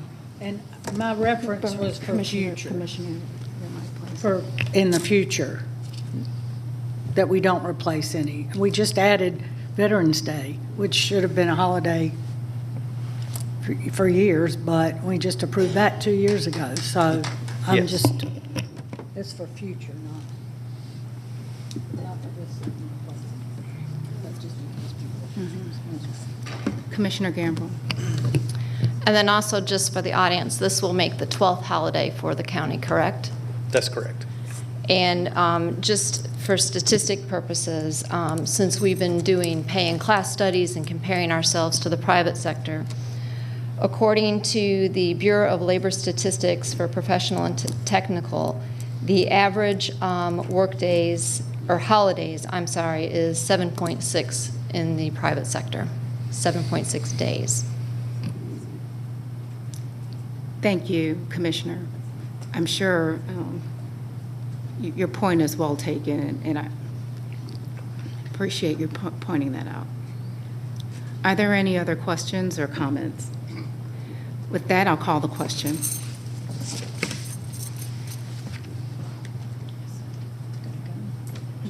The motion passes 4-1 with Commissioner Gamble in opposition. Thank you.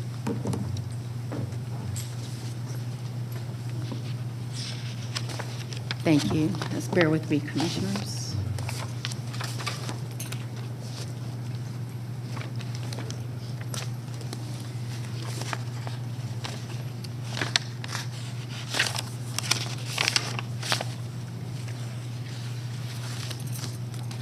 Okay. All right, per much discussion, we have our next agenda item, 49, which has been revised, and I hope everyone here has the revised pink sheet. Excuse me, Madam Chair. Number 24 was also supposed to be pulled from consent. Excuse me. Thank you, Commissioner. Chairwoman, the Support Services Agency already had a tab in the book, and we had talked yesterday that we would do that purchasing item with their Support Services tab. Okay. Thank you. Just want to make sure I didn't miss anything. I do have the agenda in order here in front of me. Just bear with me, Commissioners.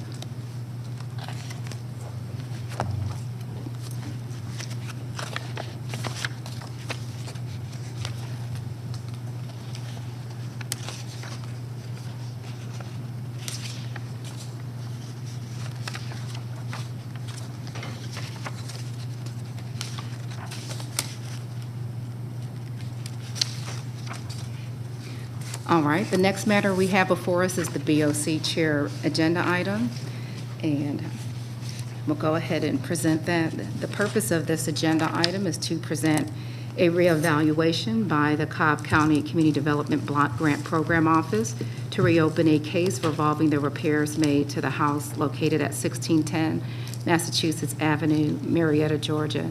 And I'm sorry, we didn't discuss, I didn't think the CDBG and item, I didn't think you were presenting this, so if we do have questions, we can call you up. Thank you. This particular matter pertains to a resident here who has received program funds under our CDBG permit, under our CDBG grant, and they've had a number of challenges with repairs, and the recipient of the grant let the county know that there were ongoing challenges. However, because she began to have some issues with the staff and communicating those issues, she did not continue to provide all of her paperwork to get those addressed, including a warranty for those repairs.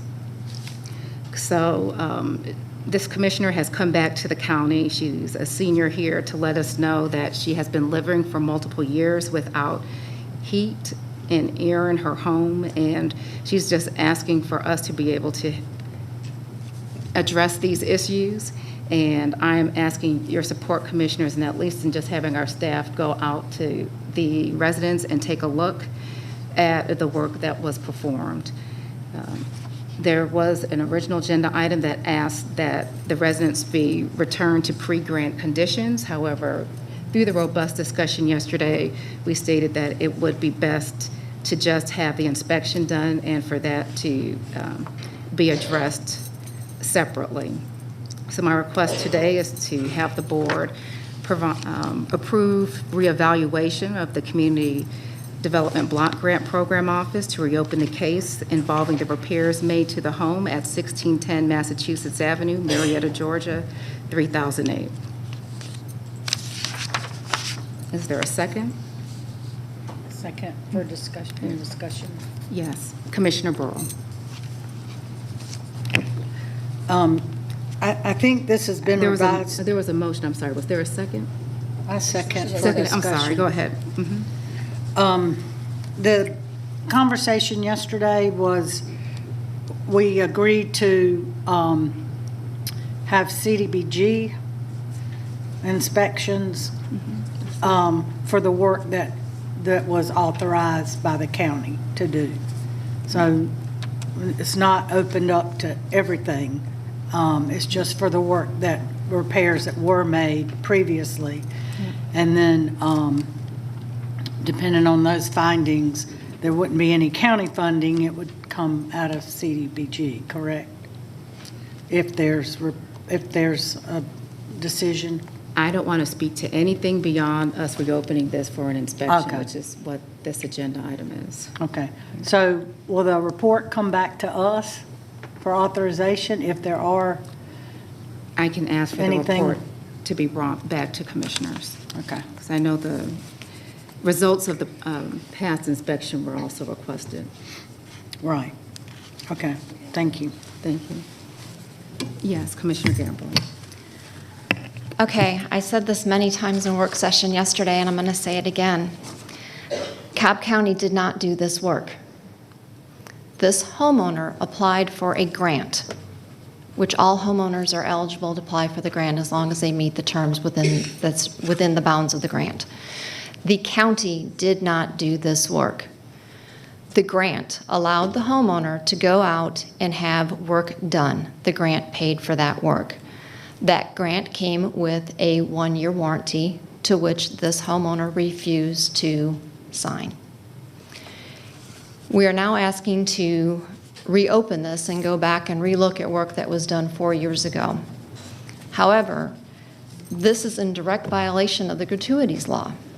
It states we shall not grant or authorize extra compensation to any public officer, agent, or contractor after the service has been rendered or the contract entered into. The applicant did not, or the homeowner in this case, did not enter into a warranty agreement. The work has been done over a year ago. The contract has been closed. There has been extensive work done by our county attorney's office back when I first came into office. A congressman has had dealings with this, and even the federal HUD agency has all said this item is closed. Again, I'm not opposed to the CDBG reaching out to this homeowner and letting them know there's other applications or grants that they can apply to, but as far as the county going back and re-inspecting and taking any responsibility, I am opposed to. Thank you, Commissioner. I'd just like to clarify that Commissioner Gamble is indeed correct. The county did not perform the work. However, the county did authorize the work. And so there is some relationship that we do have with the homeowner. And I appreciate the support of the commissioner for supporting CDBG, contacting the resident. Our ask is that they go back and just take a look at the work that was done. There were multiple parties that were engaged in this matter, but at the time, again, Ms. Cousins did not sign the paperwork because of challenges that she had in trusting that the county would remedy the issues from the original project. And I wish I could go back in time, but all I can do is take a constituent at hand for the issues that they share with me. And I know my heart is leaning for us at least taking a look to see what we can do to help this citizen of ours from, to keep her from having the continuing issues that she had. Yes. Question. I don't know if Kimberly, but thank you. Sorry.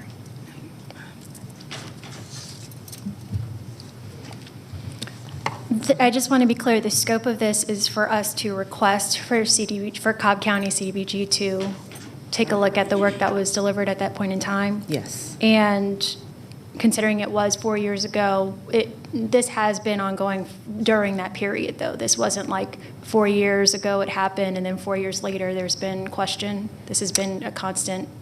Her complaints, yes. Okay, thank you. But the nature of her complaints has changed significantly over time. Okay, thank you. Commissioner Gamble. Prior to the homeowner contacting the chair's office, when was the last complaint that was received by the CDBG? Probably in 2019, was she handwritten a letter? So that was when she came to my office. Mhm. So essentially, we hadn't heard from her or had any complaints from this homeowner for approximately 2 years. That was recorded with the CDBG. Yes. Correct. I would, per the question asked and responded to, that may be the fact that she wasn't communicating with the CDBG office. But I just want to assure commissioners that she has periodically been communicating, I perceive, with multiple commissioners between that time with respect to these issues. There just has been a particular challenge in communicating with the CDBG office. So it's not unlikely that she purposefully did not reach back out to Kimberly. Ms. Roberts, excuse me. Yes, Commissioner Brown. Well, I just want to be clear that this is just to open this up for the inspections of the work that was done in her home previously, that the county authorized, did not do the work, but CDBG funds covered. That is correct. We could not perform any new repairs. And she has to sign a waiver that authorizing CDBG or an inspector through CDBG to go back on her property where she didn't. That is correct. Agree in the past. Yes, that is So accurate. if she doesn't sign a release for authorization to go on her property to inspect these repairs to see if there's anything that can be done or another grant that she could apply for, then it's a moot point anyway. She won't get any assistance if she doesn't agree to an inspector coming on the property. But it's not county funds being expended, it's CDBG. We just have to authorize your work. Right. Thank you. And just to piggyback on that again, we are not authorizing work with respect to this item. We're authorizing In the past. an inspection. Okay. Okay. Let's just go. Yeah, but also to piggyback on the comments that have just happened, essentially, in order to receive CDBG grants, you have to have an application. Essentially, depending on what happens, if the homeowner signs this agreement to let us come back in, the comments I just heard is going to be the board is going to authorize CDBG grants potentially to be used to fix her issues. Yet she's circumventing the application process and everything else. So again, then I question if the board has authority to override an application process to obtain CDBG grants for a certain individual. And again, how is that not in violation of the gratuities? And I guess that would be a question for the county attorney. Obviously, there's some work that was going to be done. They'd have to go through the regular CDB process. All that's being requested today is a reevaluation, which is not a violation of the gratuities clause. It's just a request for examine. That's all that's being requested pursuant to the agenda item. But I agree with Commissioner Gambaro. Anything over and above that would have to be either through the CDBG grant process, or we'd have to examine if it would be a gratuities clause violation. Yes. Commissioner Sheffield? Kimberly, can you just briefly share, because, the audience is kind of following and they may know half of the story because we flushed this out on yesterday, but if you can just briefly share with us some bullet points as to what the issue is here and what the homeowner is seeking. Today, the homeowner, the work was performed in 2017. It was minor repairs, and she applied to the grant program, which is a grant up to $10,000 based on your income and based on your need. The homeowner received 2 toilets, a water faucet for her sink, and a furnace. Of those items were signed off and completed by the homeowner. She executed the form saying she was satisfied with the work in March of 2017. In November of 2017, we got our first complaint from the homeowner mentioning several items. The toilets were leaking. We were going to address those items. Then a month later, we conducted an inspection at that time, noticed that the flooring had been removed from From March until November, the flooring in the bathroom had been removed, which could contribute to the leaking. Nevertheless, we agreed to make that repair, although the flooring was missing. However, the homeowner failed to execute any of the warranty documentation that was provided to her, and then we sent it to her another time, and she still refused to sign. And since then, we have gotten numerous calls from the homeowner, but the complaints have transitioned into other items in the home, which were not addressed by the grant program, and so that's where we're at today. Thank you.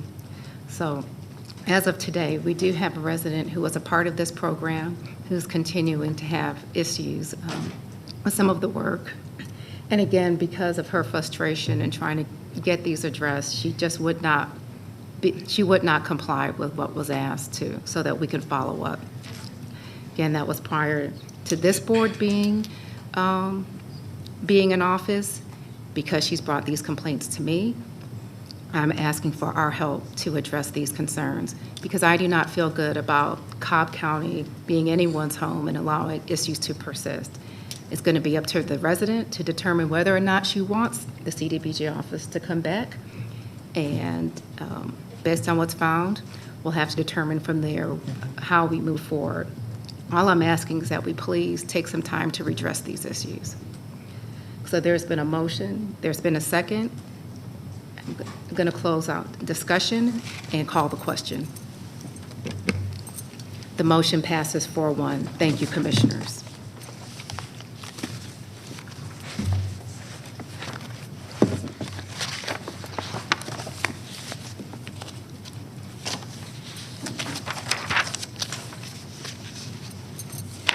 All right, we have our transportation agenda up next.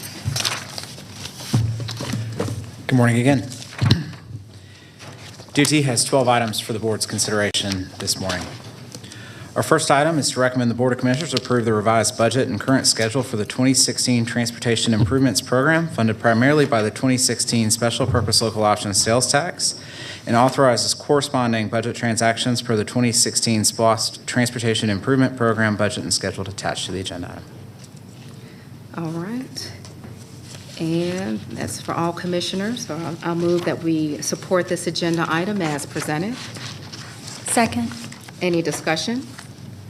Let's call the question. The motion passes 5-0. Thank you. Our next item is relative to the airport, which is 310 acres and has 4 miles of runway and taxiways. Utilizing airport revenue at no impact to the general fund, the department recommends the Board of Commissioners authorize the deletion of 1 part-time crew worker position, grade 6P, effective immediately, authorize the creation of 1 full-time equipment operator position, grade 8, effective immediately, to support maintenance activities at Cobb County International Airport, McCollum Field, and further authorize the corresponding budget transactions. All right. Commissioner Burrow. Motion to approve. Second. Any discussion? Call the question. The motion passes 5-0. Thank you. Our next item is to recommend the Board of Commissioners approve change order number 1 final to the task order number 1 to the 2020 master task order contract with Croy Engineering Incorporated, a savings in the amount of $11,318.50 for site plan design and bidding services of the Southeast Hangar Site project at Cobb County International Airport, McCollum Field. Authorize the corresponding budget transaction and further authorize the chairwoman to execute the necessary documents. Sorry. Motion to approve. Second. Any discussion? We'll call the question. Thank you. The motion passes 5-0. Thank you. Our next item is to recommend the Board of Commissioners approve change order number 2 to the assigned contract with Illuminate Transportation Technologies, LLC, a no-cost time extension through June 30th, 2022 for Advanced Transportation Management Systems, Intelligent Transportation System Communications, Phase 1C, 2, and 3A, project number X2502, and authorize the chairwoman to execute the necessary documents. Okay. And I ask that I move that we present this agenda item as presented. Is there a second? Second to approve. Yes, please. Thank you. I'm sorry. I'm trying to have a conversation. Thank you, Commissioner Burrow. Go ahead. Second. Yes. Any discussion?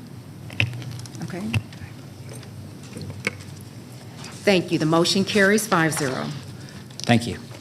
Our next item is to recommend the Board of Commissioners adopt a resolution authorizing the submission of a local maintenance and improvement grant program application for FY22 to the Georgia Department of Transportation for the resurfacing of county-maintained roads, project number B2905. Authorize the corresponding budget transactions and further authorize the chairwoman to execute the necessary documents. All right, so moved as presented. Second. Any discussion? Call the question. The motion passes 5-0. Thank you. Our next item is to recommend the Board of Commissioners approve change order number 1 final to the contract with Chatfield Contracting Incorporated, a savings to the project in the amount of $36,894.90 for drainage system repairs on Shoshone Valley Road, project number D2833. Authorize the corresponding budget transactions and further authorize the chairwoman to execute the necessary documents. Commissioner Richardson. Motion to approve. Second. Any discussion? Call the question. The motion passes 5-0. Thank you. Our next item is to recommend the Board of Commissioners approve a contract with Butch Thompson Enterprises Incorporated in an amount not to exceed $265,000 for drainage system repairs on Shelley Court, project number D2834. Authorize the corresponding budget transactions and further authorize the chairwoman to execute the necessary documents. So moved. Second. Any discussion? We'll call the question. All right, the motion passes 5-0. Thank you. Our next item is to recommend the Board of Commissioners approve change order number 1 final to the project number D2856 to the 2021 countywide unit price contract with Chatfield Contracting Incorporated, a savings to the project in the amount of $32,831.20 for emergency drainage system repairs on Wanda Circle. Authorize a corresponding budget transaction and further authorize the chairwoman to execute the necessary documents. Commissioner Sheffield. So moved. Second. Any discussion? We'll call the question. The motion passes 5-0. Thank you. Our next item is to recommend the Board of Commissioners approve change order number 2 final to project number X22107 to the 2021 countywide unit price contract with D&H Construction Company Incorporated. The savings to the project in the amount of $65,022.60 for drainage system repairs on Birds Mill. Authorize the corresponding budget transactions and further authorize the chairwoman to execute the necessary documents. Commissioner Richardson. Motion to approve. Second. Any discussion? Call the question.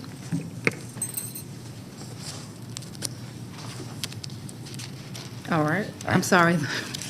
The motion passes 5-0. Thank you. Thank you.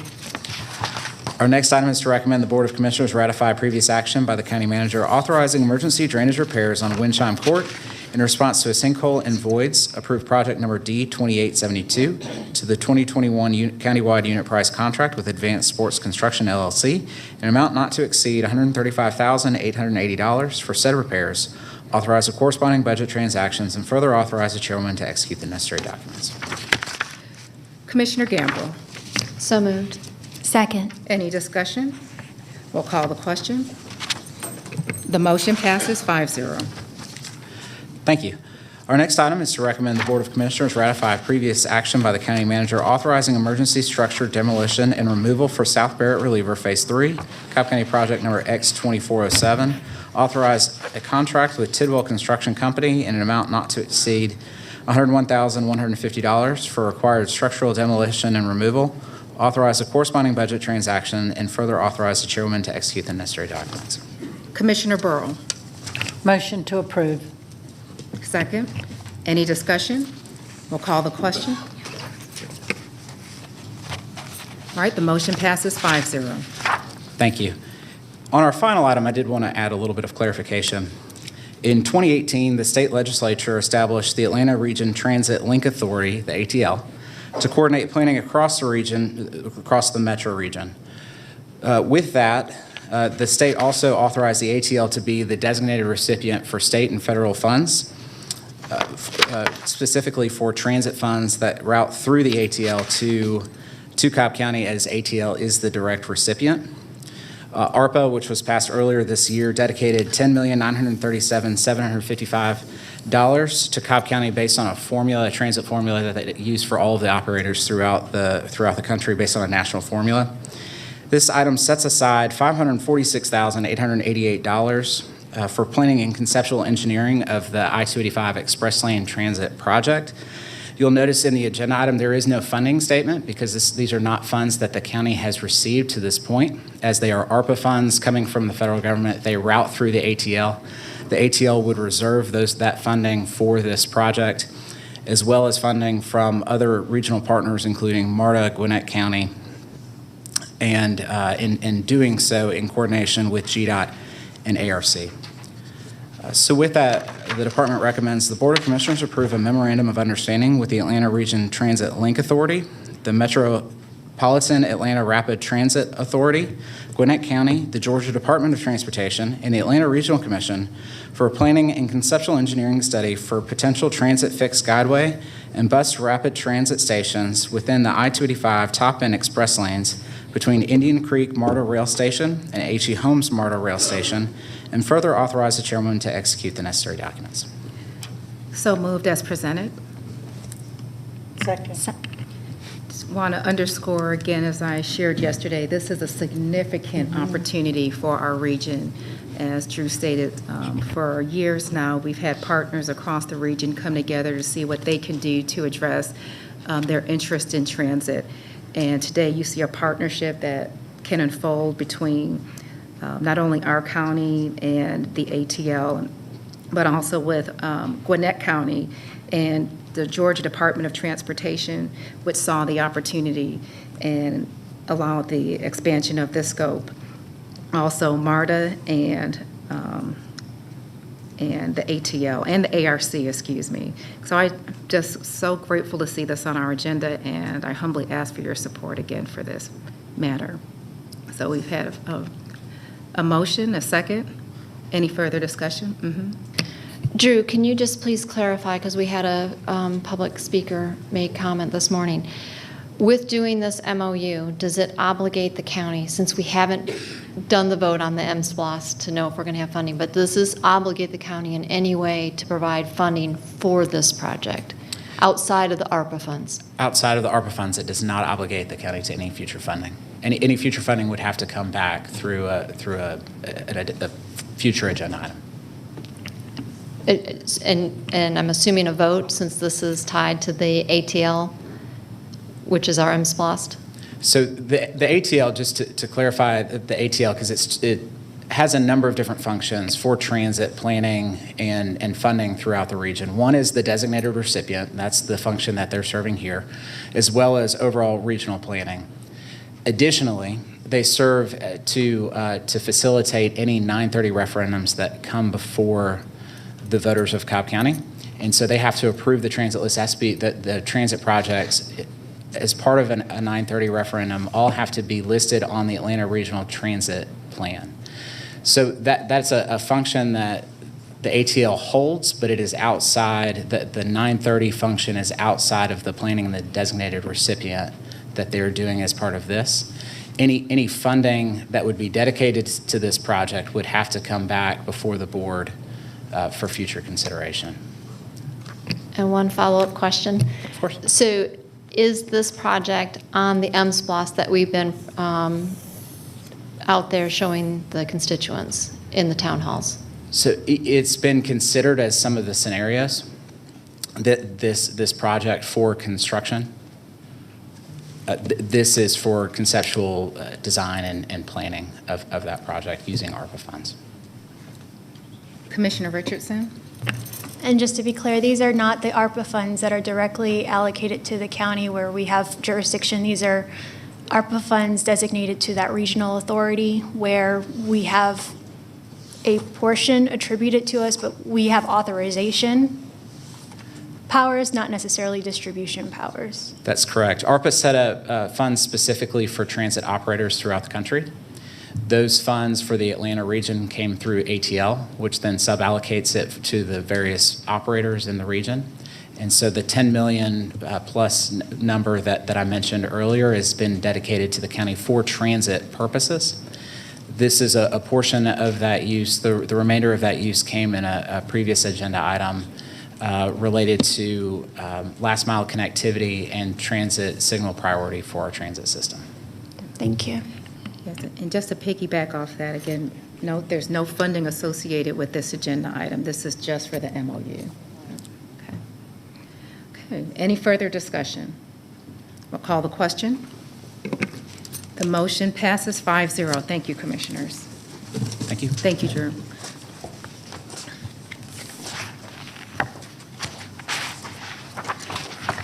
All right, with that, we are at our support services tab.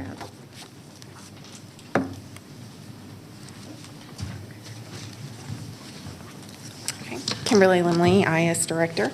Good morning, Chairwoman, Commissioners, and County Manager. Our item this morning is a joint item between the Sheriff's Office and Information Services to request the Board of Commissioners authorize the Purchasing Director to purchase computers and installation services for the Cobb County Sheriff's Office under provisions of the Midwestern Higher Education Compact Contract number MHEC 07012-015 with Dell Marketing LP in an amount not to exceed $101,970. It's a 2016 SPLOST project, Countywide Improvements Program X1070, and authorize corresponding budget transactions. All right, so moved as presented. Second. Any discussion? Let's call the question. Motion passes 5-0. Thank you. Thank you, Kimberly. Next, we have another item from purchasing. This was moved from our consent agenda. This is the item you referred to, Commissioner Gambrill. Good morning, Madam Chair, Commissioners, County Manager. The purchasing department has one item. The purchasing department requests the Board of Commissioners authorize the purchasing card program with Bank of America for countywide use utilizing state of Georgia contract. The P card will replace the current manual-based method to purchase small value purchases less than $2,000. Once the board approves the purchasing card program, the planning phase will commence, which includes developing appropriate management controls, business rules and processes, and a policy manual providing structure and framework for the card program. After this is developed, the purchasing department will report back to the board results under the planning phase before any implementation begins. All right, I move that we approve this agenda item as presented. Is there a second? Second. Is there any discussion? I'm glad to see this pulled on the regular agenda, just so we can let the public know that we are indeed modernizing our purchasing department, and this change has been probably needed for some time to come, but we appreciate you helping to make this happen for us. Thank you. With that, we have a motion, a second. Is there any further discussion? All right, we'll call the question. All right, and the motion carries 4-1 with Commissioner Gambrill in opposition.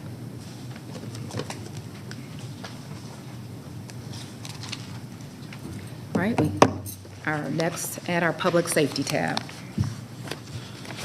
Hello, Chairwoman, Commissioners, and County Manager. Fire only has one today, and we'd like to recommend the Board of Commissioners approve the initial phase of a two-part contract with Spratlin & Son, LLC, and authorize the expenditure of 2016 SPLOST funding program X1050-U in the amount of $230,000 for general conditions to renovate the fire training admin classroom building located at 2109 Valor Drive, authorize the corresponding budget transactions, and further authorize the purchasing director to execute the necessary documents. And very much needed. Yes, With that, absolutely.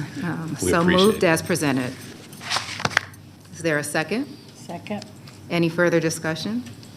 We'll call the question. Thank The you very motion much. passes 5-0. Congrats.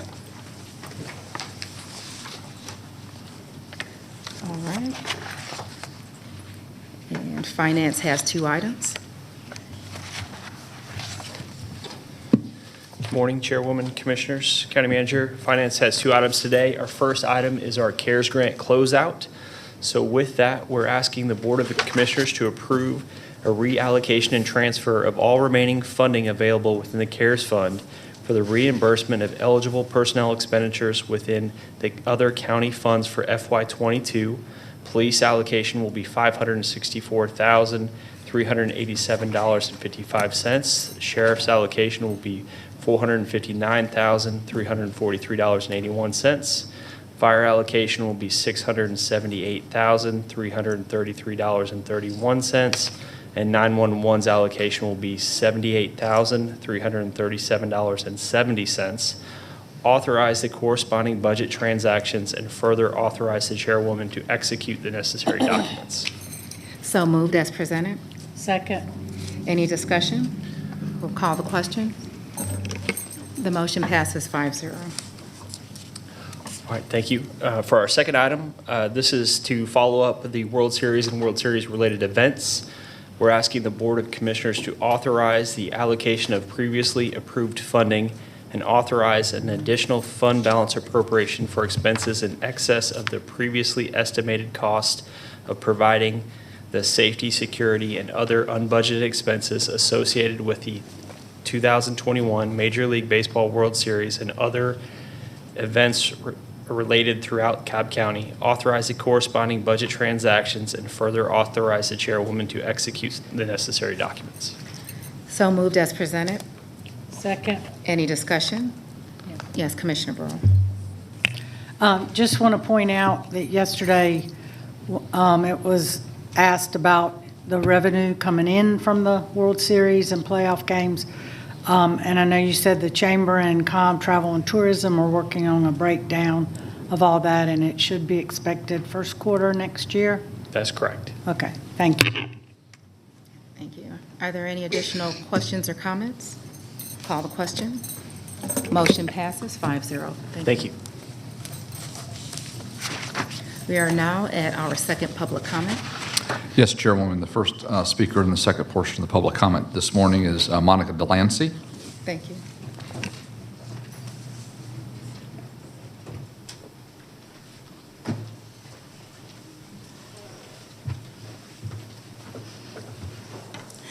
Good morning, Monica Delancey, Riverside Community, Austell, Georgia.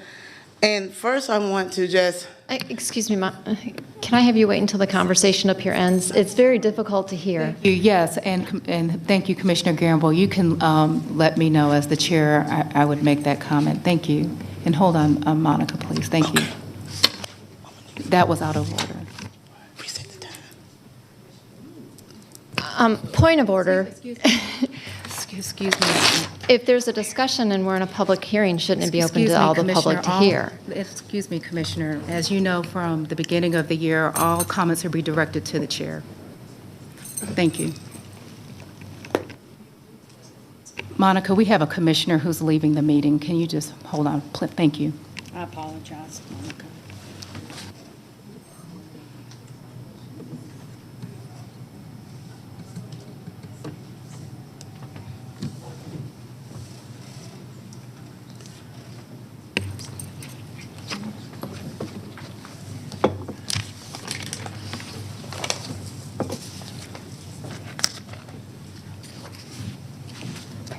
Yes, Monica, please continue.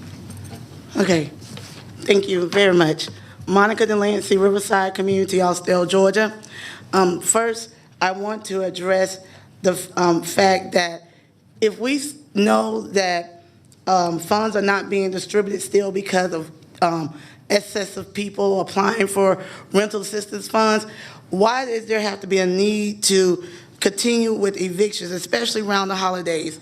It's very disheartening to, again, assist a family with moving around the holidays. And basically from reading the paperwork and going over this person's situation, this was for an eviction that was filed at the beginning of March 2020. So I guess there's enough personnel with the Sheriff Department to go and execute evictions. And I guess they don't have a shortage because there was at least 3 of them over there. They were very professional, but they were there. But it needs to, if it could come through this legislation, the Cobb County Board of Commissioners to halt evictions. Let's make that be the priority for, especially around the holidays, because I believe since we have another week going in, there's going to be some more people being evicted this week. And also, we can also discuss about how to do evictions. Even though it says they have to have their items moved out the home, why can't you put some something in place that people can have their things placed in a U-Haul truck or some type of moving truck and then taken to the storage, right? And they have to either agree to, pay for the storage or the U-Haul, whatever you decide to, or if they choose to, then if they can't pay for it, then they can't place your things outside. Again, personal items are ruined when these items are placed outside, with the weather, raining, and it's just so disheartening that people that work all their lives to have just a bed for their children to see it outside on the ground. So not only does this family have to go and find some place to move to, they have to start over getting some more personal items. So again, we can make that be a priority, whether or not you establish a housing task force committee or whether you go back and look at how evictions are done for Cobb County. You can say, let's require them to put their items into a truck and take it to storage, because other states do that. Other states just don't let items just be placed outside. And then let me just talk about the virus. Cobb County, we had the virus before the virus. Black women, which being evicted from their homes prior to March 2020. Latino families were the most people in Cobb County Magistrate Court. So when you talk about this virus, we've been in the virus before the virus started. But where was these emergencies agendas being placed? Where did people come to and say, hey, we have to put this item on the agenda to find out a reason why this particular demographics is being evicted in Cobb County? Because we were in the virus before March 2020. And then let's talk about something. We are going to have these career fairs, and we thank you for that. But the reality, when you talk about a person that has to make 3 times the rent, if the rent is $1,000 a month, that means that person has to make at least $40,000 a year. So let's think about that. I know Walmart doesn't pay $40,000 a year for cashiers. I know your entry-level jobs at Wellstar, they're not paying $40,000 a year. I know your entry-level jobs with Cobb County public education system is not paying $40,000 a year. So to really find a group of people that's making $40,000 a year, if they're lucky, you divide that $40,000 a year, divide that over a 12-month period. That's about $3,300 a month. So then you talk about rent. If the rent is $1,000, you're going to subtract $600 on taxes and health care, right? So you have that person bringing home about $27. So if they're lucky to find a place for this, a single person, single income household, if they're lucky to find rent at $1,000, subtract it from 27, that leaves $1,700. Then you got to factor in transportation and gas. That's about another $800. Then you subtract food at about $600 a month. I'm under $500 now. So then you add in upkeep, your cell phone bills, because that's a priority, your electricity bill, that's a priority, your upkeep for different things, and that person doesn't have anything. So you bring that in, add that on to that person that has children, okay? So again, when we talk about wages, we talk about people not taking advantage of going to career fairs or whatever. The reality is this: we have to match the housing stock for real workforce demographics. If we don't have that for Cobb County, why are we telling people and setting them up thinking they can survive off of $10 an hour? It's a setup from the word go. Thank you very much. Your time is running. Sorry. Monica Delancey. The next public speaker is Cassandra Williams.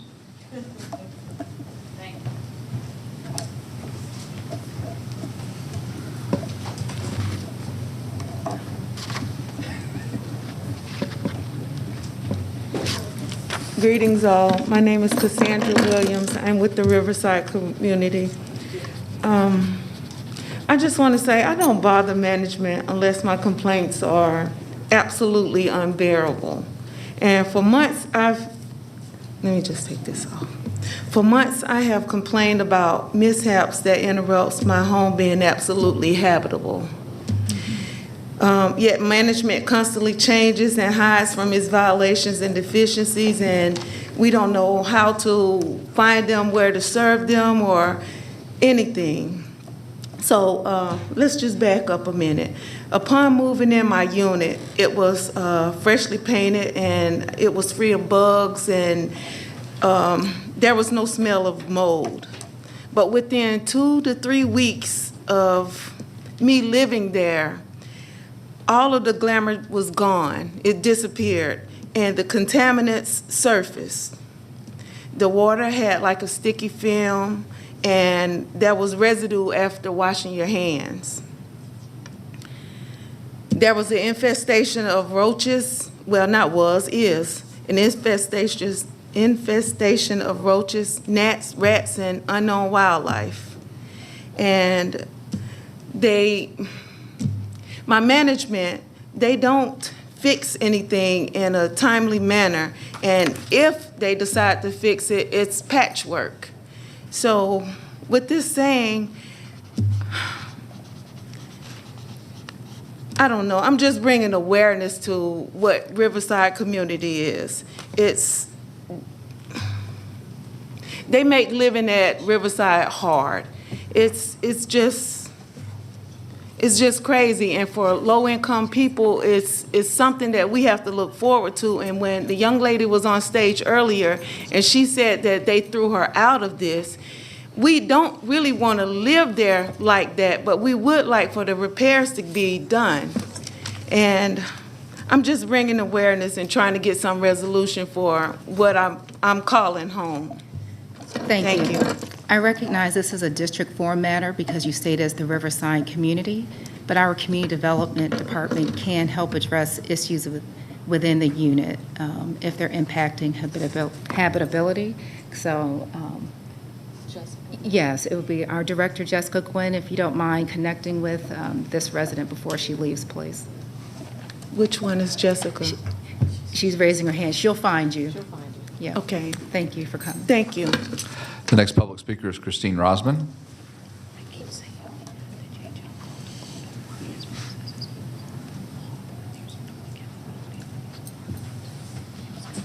Good morning. Good morning.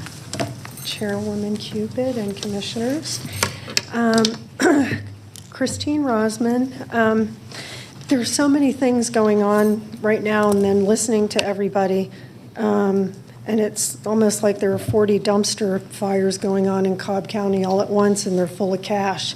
And it's the Cobb County taxpayers that are funding them. This mobility splost and the UDC code, or UDC, that's happening, doing the town halls at the end of the year. You're talking so much money, so much money. So to pack it all at the end of the year, and in addition, packing all these hundreds of thousands, close to millions maybe, for consulting fees too, it just is mind-boggling. And just the fact that we're even discussing these when most people moved to Cobb County because they wanted to live in a suburb. They didn't want to live in an urban area. And so it just looks like everything is going to be urbanized. That's not what we want. That's not why we moved here. But that's the trajectory of not all commissioners, but it seems like that's the trajectory. So it's a huge disconnect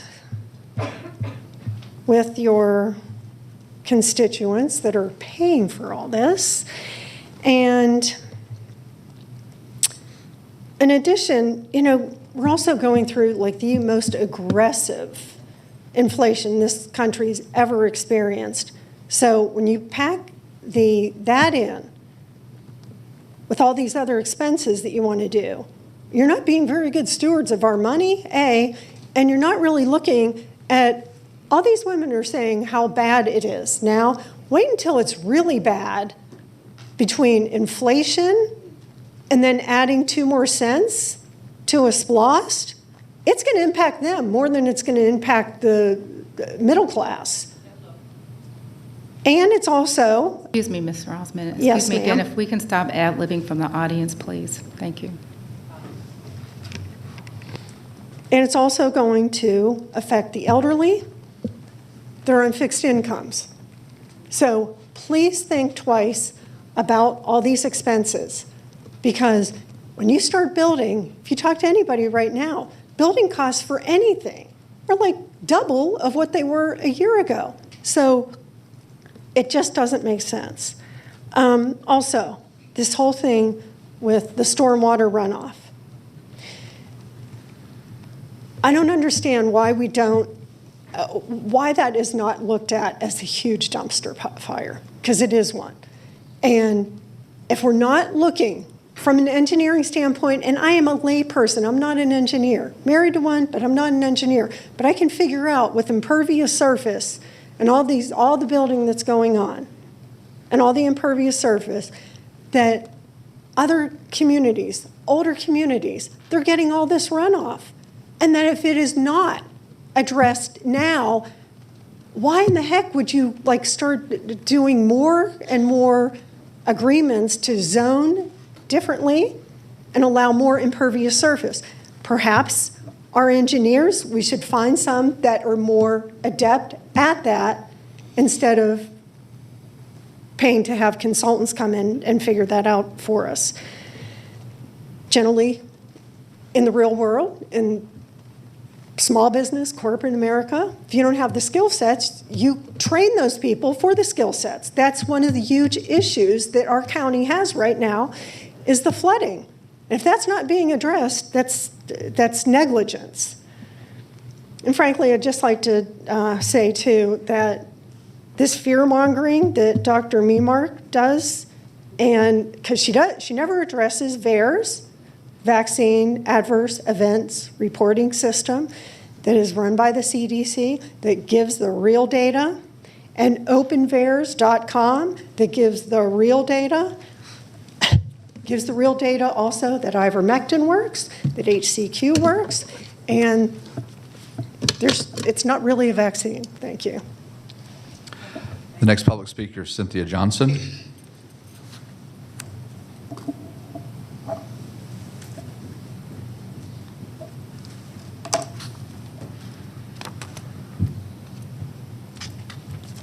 I think it's still morning. Good morning, everyone. Chairwoman Cupid, the commissioners, the county managers, and the attorneys. I know you had an earful today, so I'm not going to beat you down or make your heart feel any worse than I know you are feeling now. So what I'm here to do is to provide you some solutions and hopefully that you can hear me out. We are here today to inform you about some concerns that your constituents have regarding rental assistance.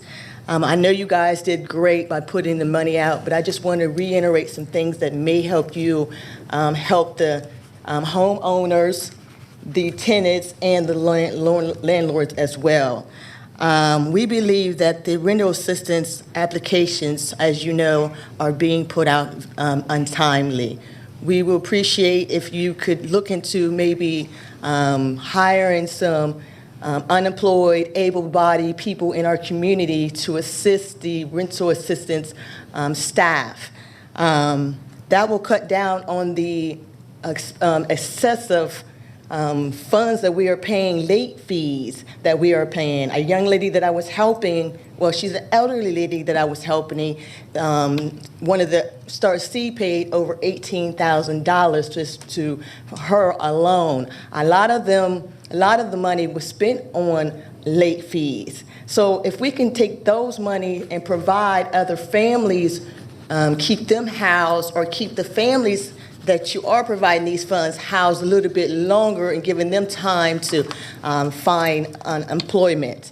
I've discussed several times direct payments through the ERA2 funding, because the ERA1, they encourage you guys to provide direct payments to the families, but the ERA2 says that you must. It doesn't say should, would, or could. And when I address this to the rental agencies, of course, like I've spoken to many of you, they say the county made up this policy. The county says it's the agencies. Regardless who it is, we appreciate if you would look into it and correct that. Another thing, we know that a lot of families are being displaced. You can hear it from the audience speaking. So I want to provide a solution. One time I was in a meeting and I never knew about land bank, but I Googled and I studied that Metro Atlanta has a land bank reserve.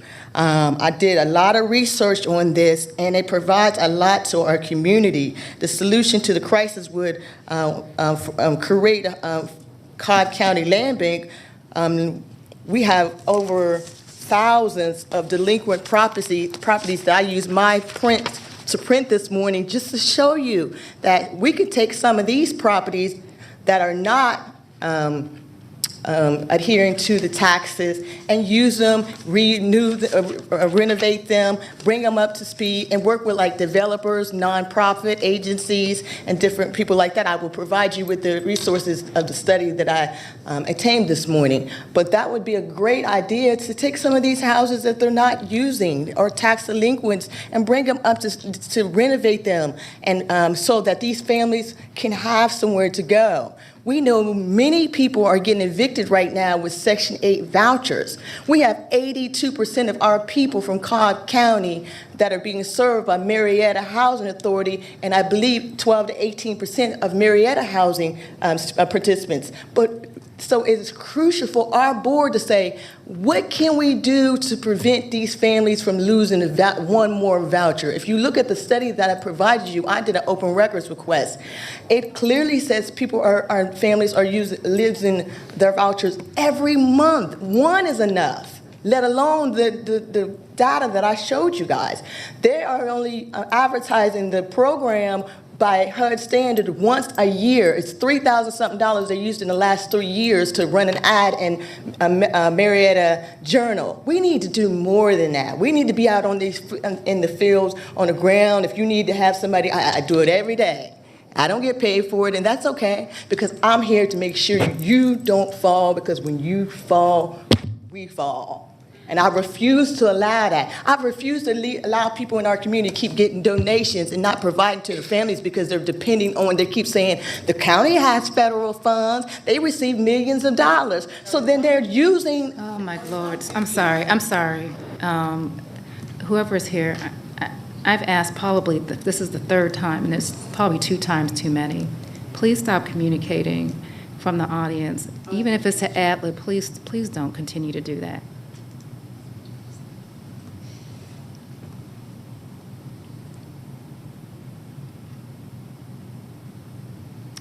Continue, please. Thank you, Chairwoman. And I'm not here to pinpoint anybody and the individual. I'm just telling you what we see on a daily basis, what the people see on a daily basis. I may send emails, and a lot of you are good about responding. I appreciate you guys working with us. Ms. Johnson, I'm sorry, your time's up. And I paused the time when we had the. Thank you. Thank you. Anthony Davis is the next public speaker.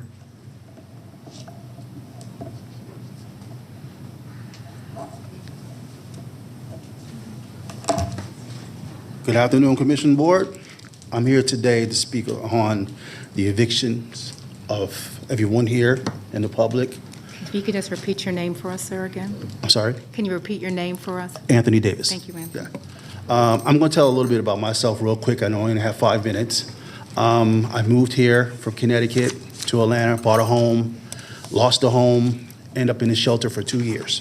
Within those 2 years, I became a pastor. I didn't know what God had planned for me, just moved with the flow. But I woke up one day and realized that here I am living in Riverside Parkway, in a development where there's shooting, there's rodents, there's rats, and my lifestyle was just not the lifestyle as the average person. Okay, I was a sheriff, I was a marshal, I'm an entrepreneur, I had real estate, been there, done that. So here I am in a community going with the flow, asking God, what is happening here? Okay, you got ratchets, you got roaches, you got people shooting guns by the window, and I'm like, wow, this is not where I'm supposed to be. This is not where I want to be. And who wants to live in this type of condition? Okay, but all the same chord, I'm looking at these women who's being evicted. It's cold outside. It's Christmas. It's Thanksgiving. They have children, and they got their things on the street. And my heart goes out to them because no one's there to help them. So if I have a car, have a truck, I pull up, hey, let's try to put your things in storage. Let's try to get you some help here because it's real out here. It can happen to anyone, no matter what level you are, all walks of life, it can happen. But see, I don't plan to be there because I know this is not my destiny. But my destiny here is for today. to let the board know that we need help, helping these women and these men, okay? When I got to Georgia, I never seen so many men living on the street. I thought I was back in New York. I mean, just sleeping there. You're walking over like they're dead roaches. It's absurd, you know? But I'm asking you, please, try to come up with something, some type of plan of action on this, where we can help these people. This is America. They print over $545 million a day. That's a lot of money. We could take that money, we can utilize that money, put it back in the community, and help these men and these women. So I just want to say that for now. Thank you very much. Jessica Renee is the next speaker.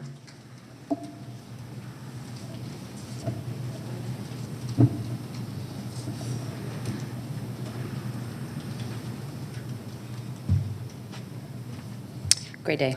Jessica Renee. I work as a parent advocate with Putback, and I also work as a child liaison with Putback, and that stands for People United Together, Bringing About Change. I started a for-profit business myself. I'm here today because last year, September, we were housed here, myself and my 8 children, in Cobb County. I knew about Cobb County because as a child I lived in Marietta. I've always thought it was a very pristine community to be in, or city to be in.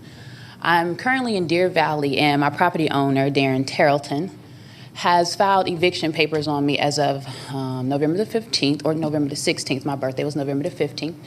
I had been in communications with him and have correspondence via email from him saying that I am up to date on my rent, but yet on the documents that he filed with your courts, he says that I owe him rent. That's not true.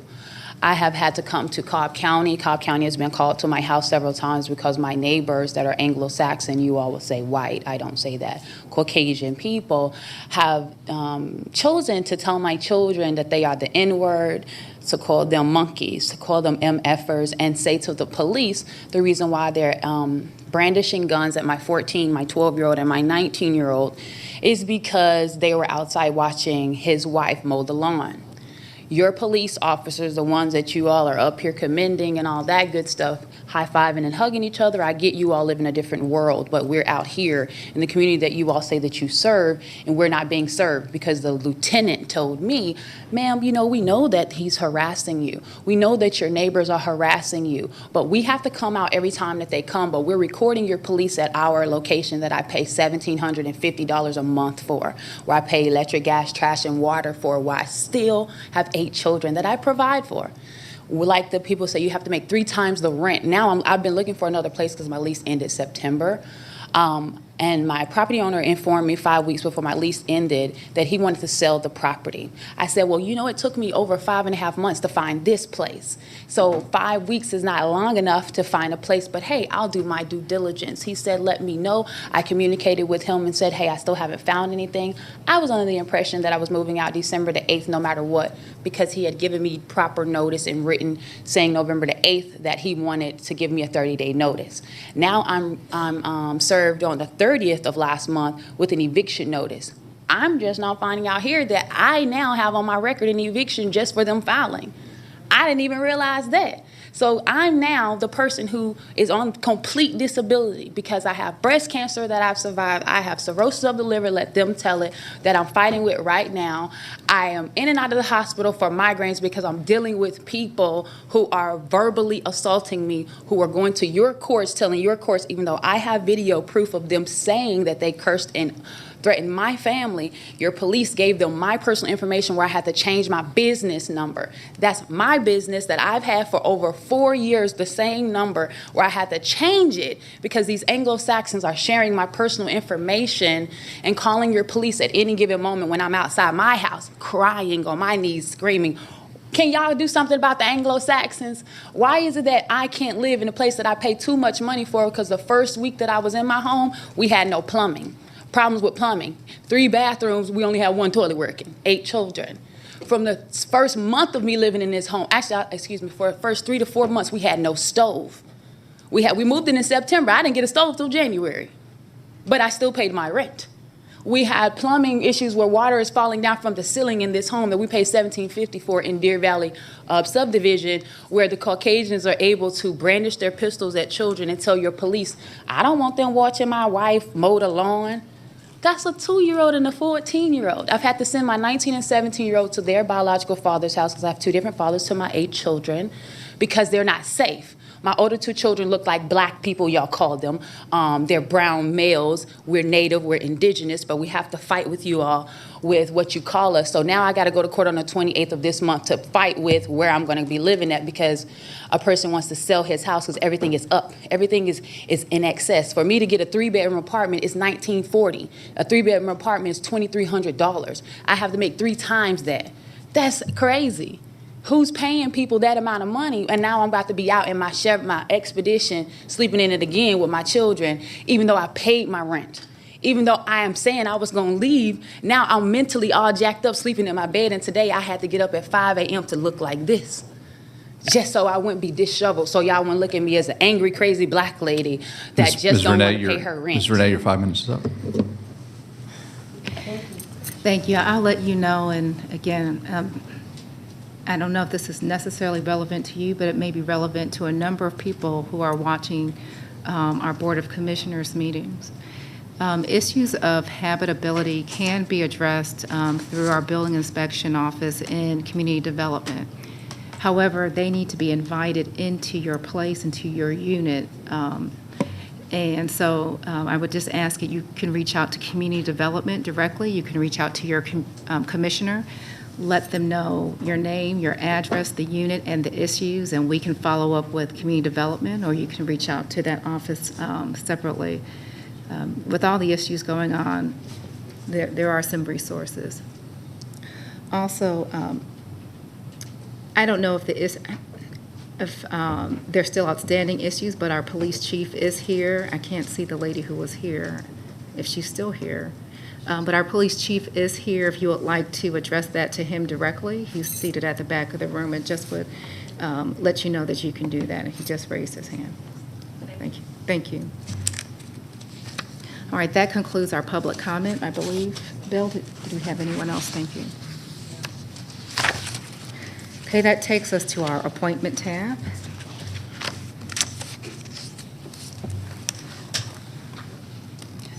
The first is, I make a motion to approve the appointment of Troy Refuge to the Board of Tax Assessors. He will be replacing Dan Post, and I want to thank him for his service. Is there a second? Second. Any discussion? Call the question. The motion passes 4-0 with Commissioner Burrow being absent. The next of the appointments are announcements, and in Commissioner Burrow's absence, I will state her appointment as well, as he's just an announcement. And the first one is to announce the appointment of Matthew Yarborough to the SPLOST Citizen Oversight Committee. Matt, I don't know if you're here today.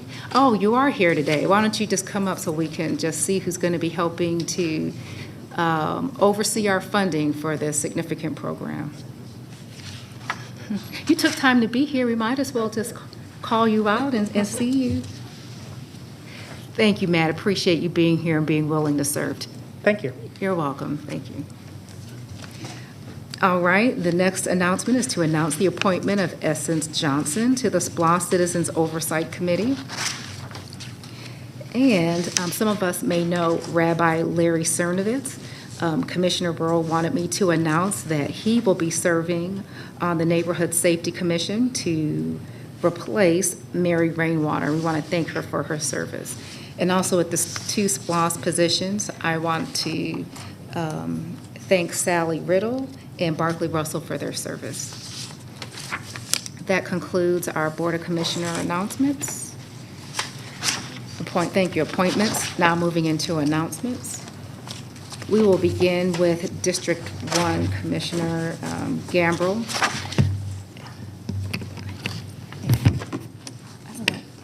Thank you. And a big thank you for your support of the Cobb Senior Services Senior Santa Program. Last week, staff brightened the day and brought holiday cheer to those homebound seniors. They were happy and delighted to see the elves delivering presents. Some even shed tears of joy.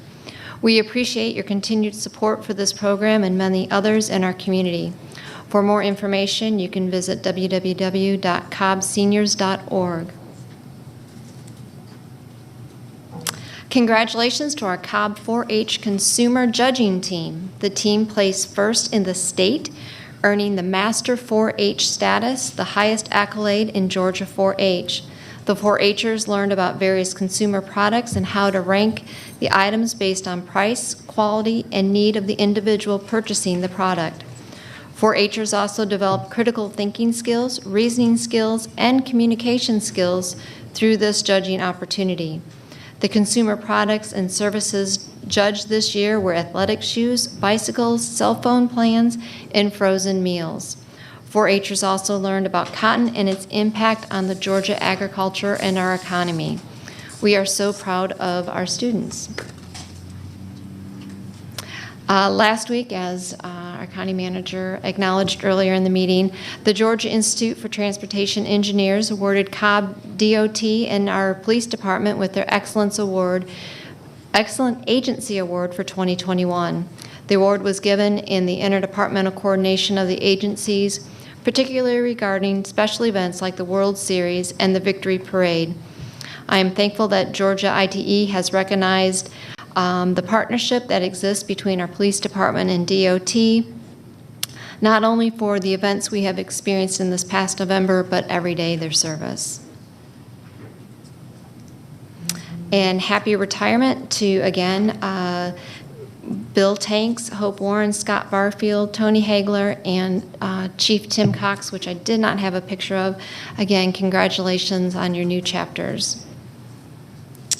And from Ryan and I, District 1 would like to wish you a Merry Christmas and Happy Holidays.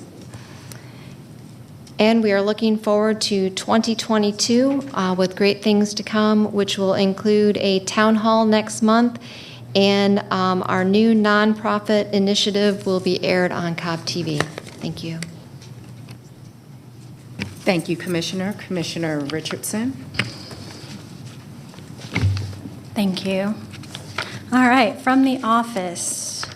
And yes, my administrative assistant snuck this on to the presentation for today, but I did, last week I had the honor of attending the Georgia Association of Black County Officials Awards Dinner and did receive their recognition of Commissioner of the Year, which I am grateful for. But with this, I think, I believe it's a true testament to what we're doing here in Cobb, and that this type of award would not be possible without the incredible colleagues that I have, that I serve alongside, and also the incredible community that is willing to walk in some of the different initiatives that we're working through. And I do appreciate everyone for that. So thank you.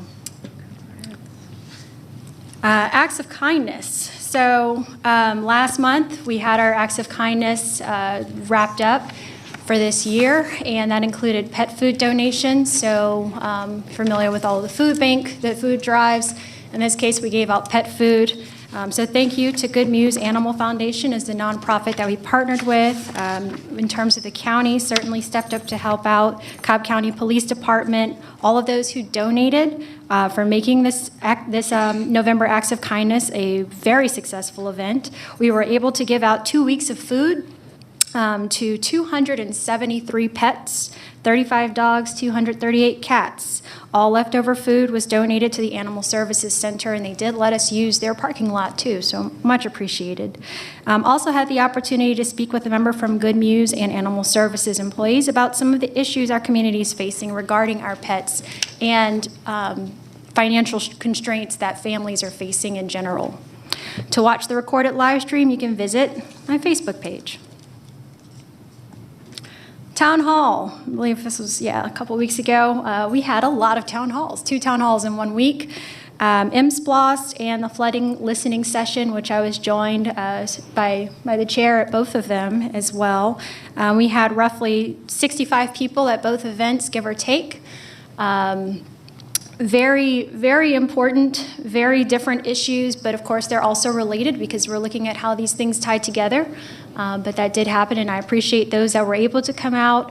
The flooding listening session was incredibly moving for all those that were able to attend as well, and certainly appreciate all of the partnership in moving forward and finding solutions for our residents for today and for tomorrow. Community updates. SBA disaster loans, they are still available for those impacted by the September 7th floods. Visit the county website or use the QR code to see if you're eligible and learn how to apply. The deadline to apply is January 4th. If there are any residents that need more time, need an extension, please let me know because we can advocate for an extension on that date. And then secondly, we're still walking through some of the numbers, but heard in the flood listening session that there hadn't been too many that received funds. So we are tracking those numbers as well for those that have applied, who's receiving funds out of that.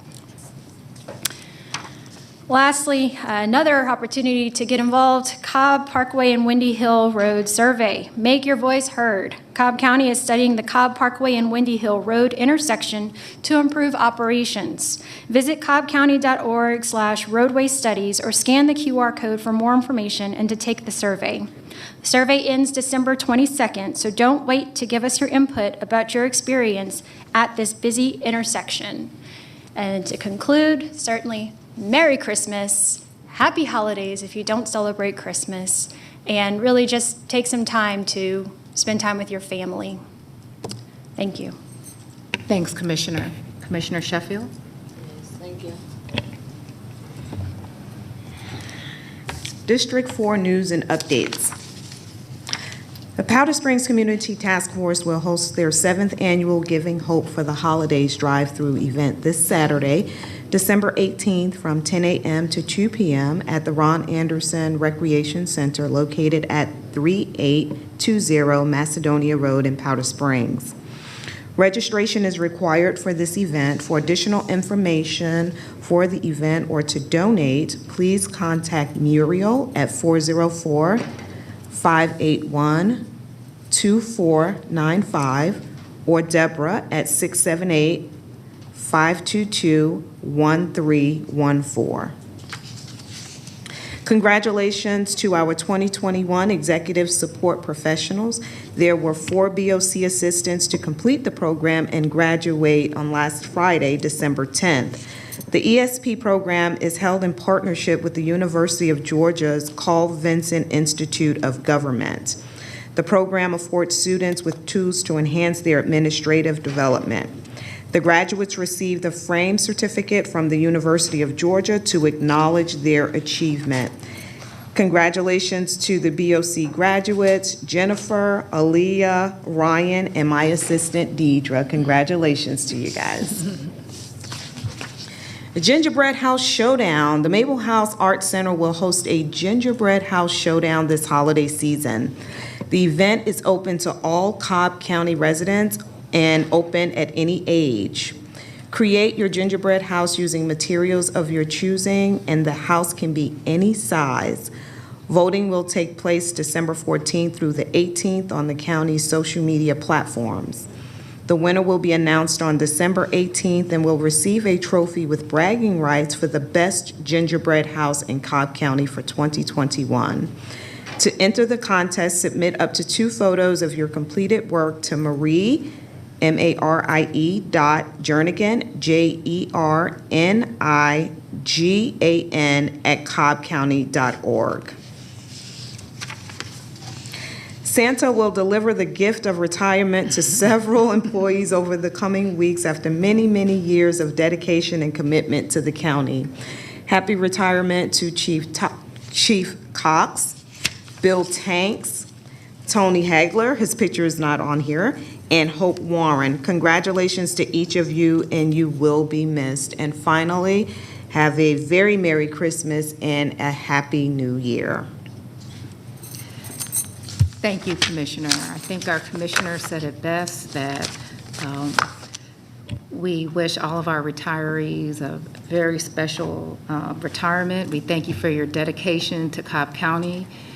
I think their years of service, as our county manager shared, as being over 165 years, exemplifies the amount of dedication that they and so many have had and continue to have to this county. And so we have a lot to be grateful for. We have a lot of issues here in our county, as any other large county or large area, but we have some people with a lot of experience and a lot of knowledge to be able to tackle these issues, and it helps us to be able to serve well every day. So I thank, again, our retirees, and I thank all of our employees for what you do every day. With that, I wish everybody very happy holidays, a wonderful new year, and look forward to seeing you in 2022.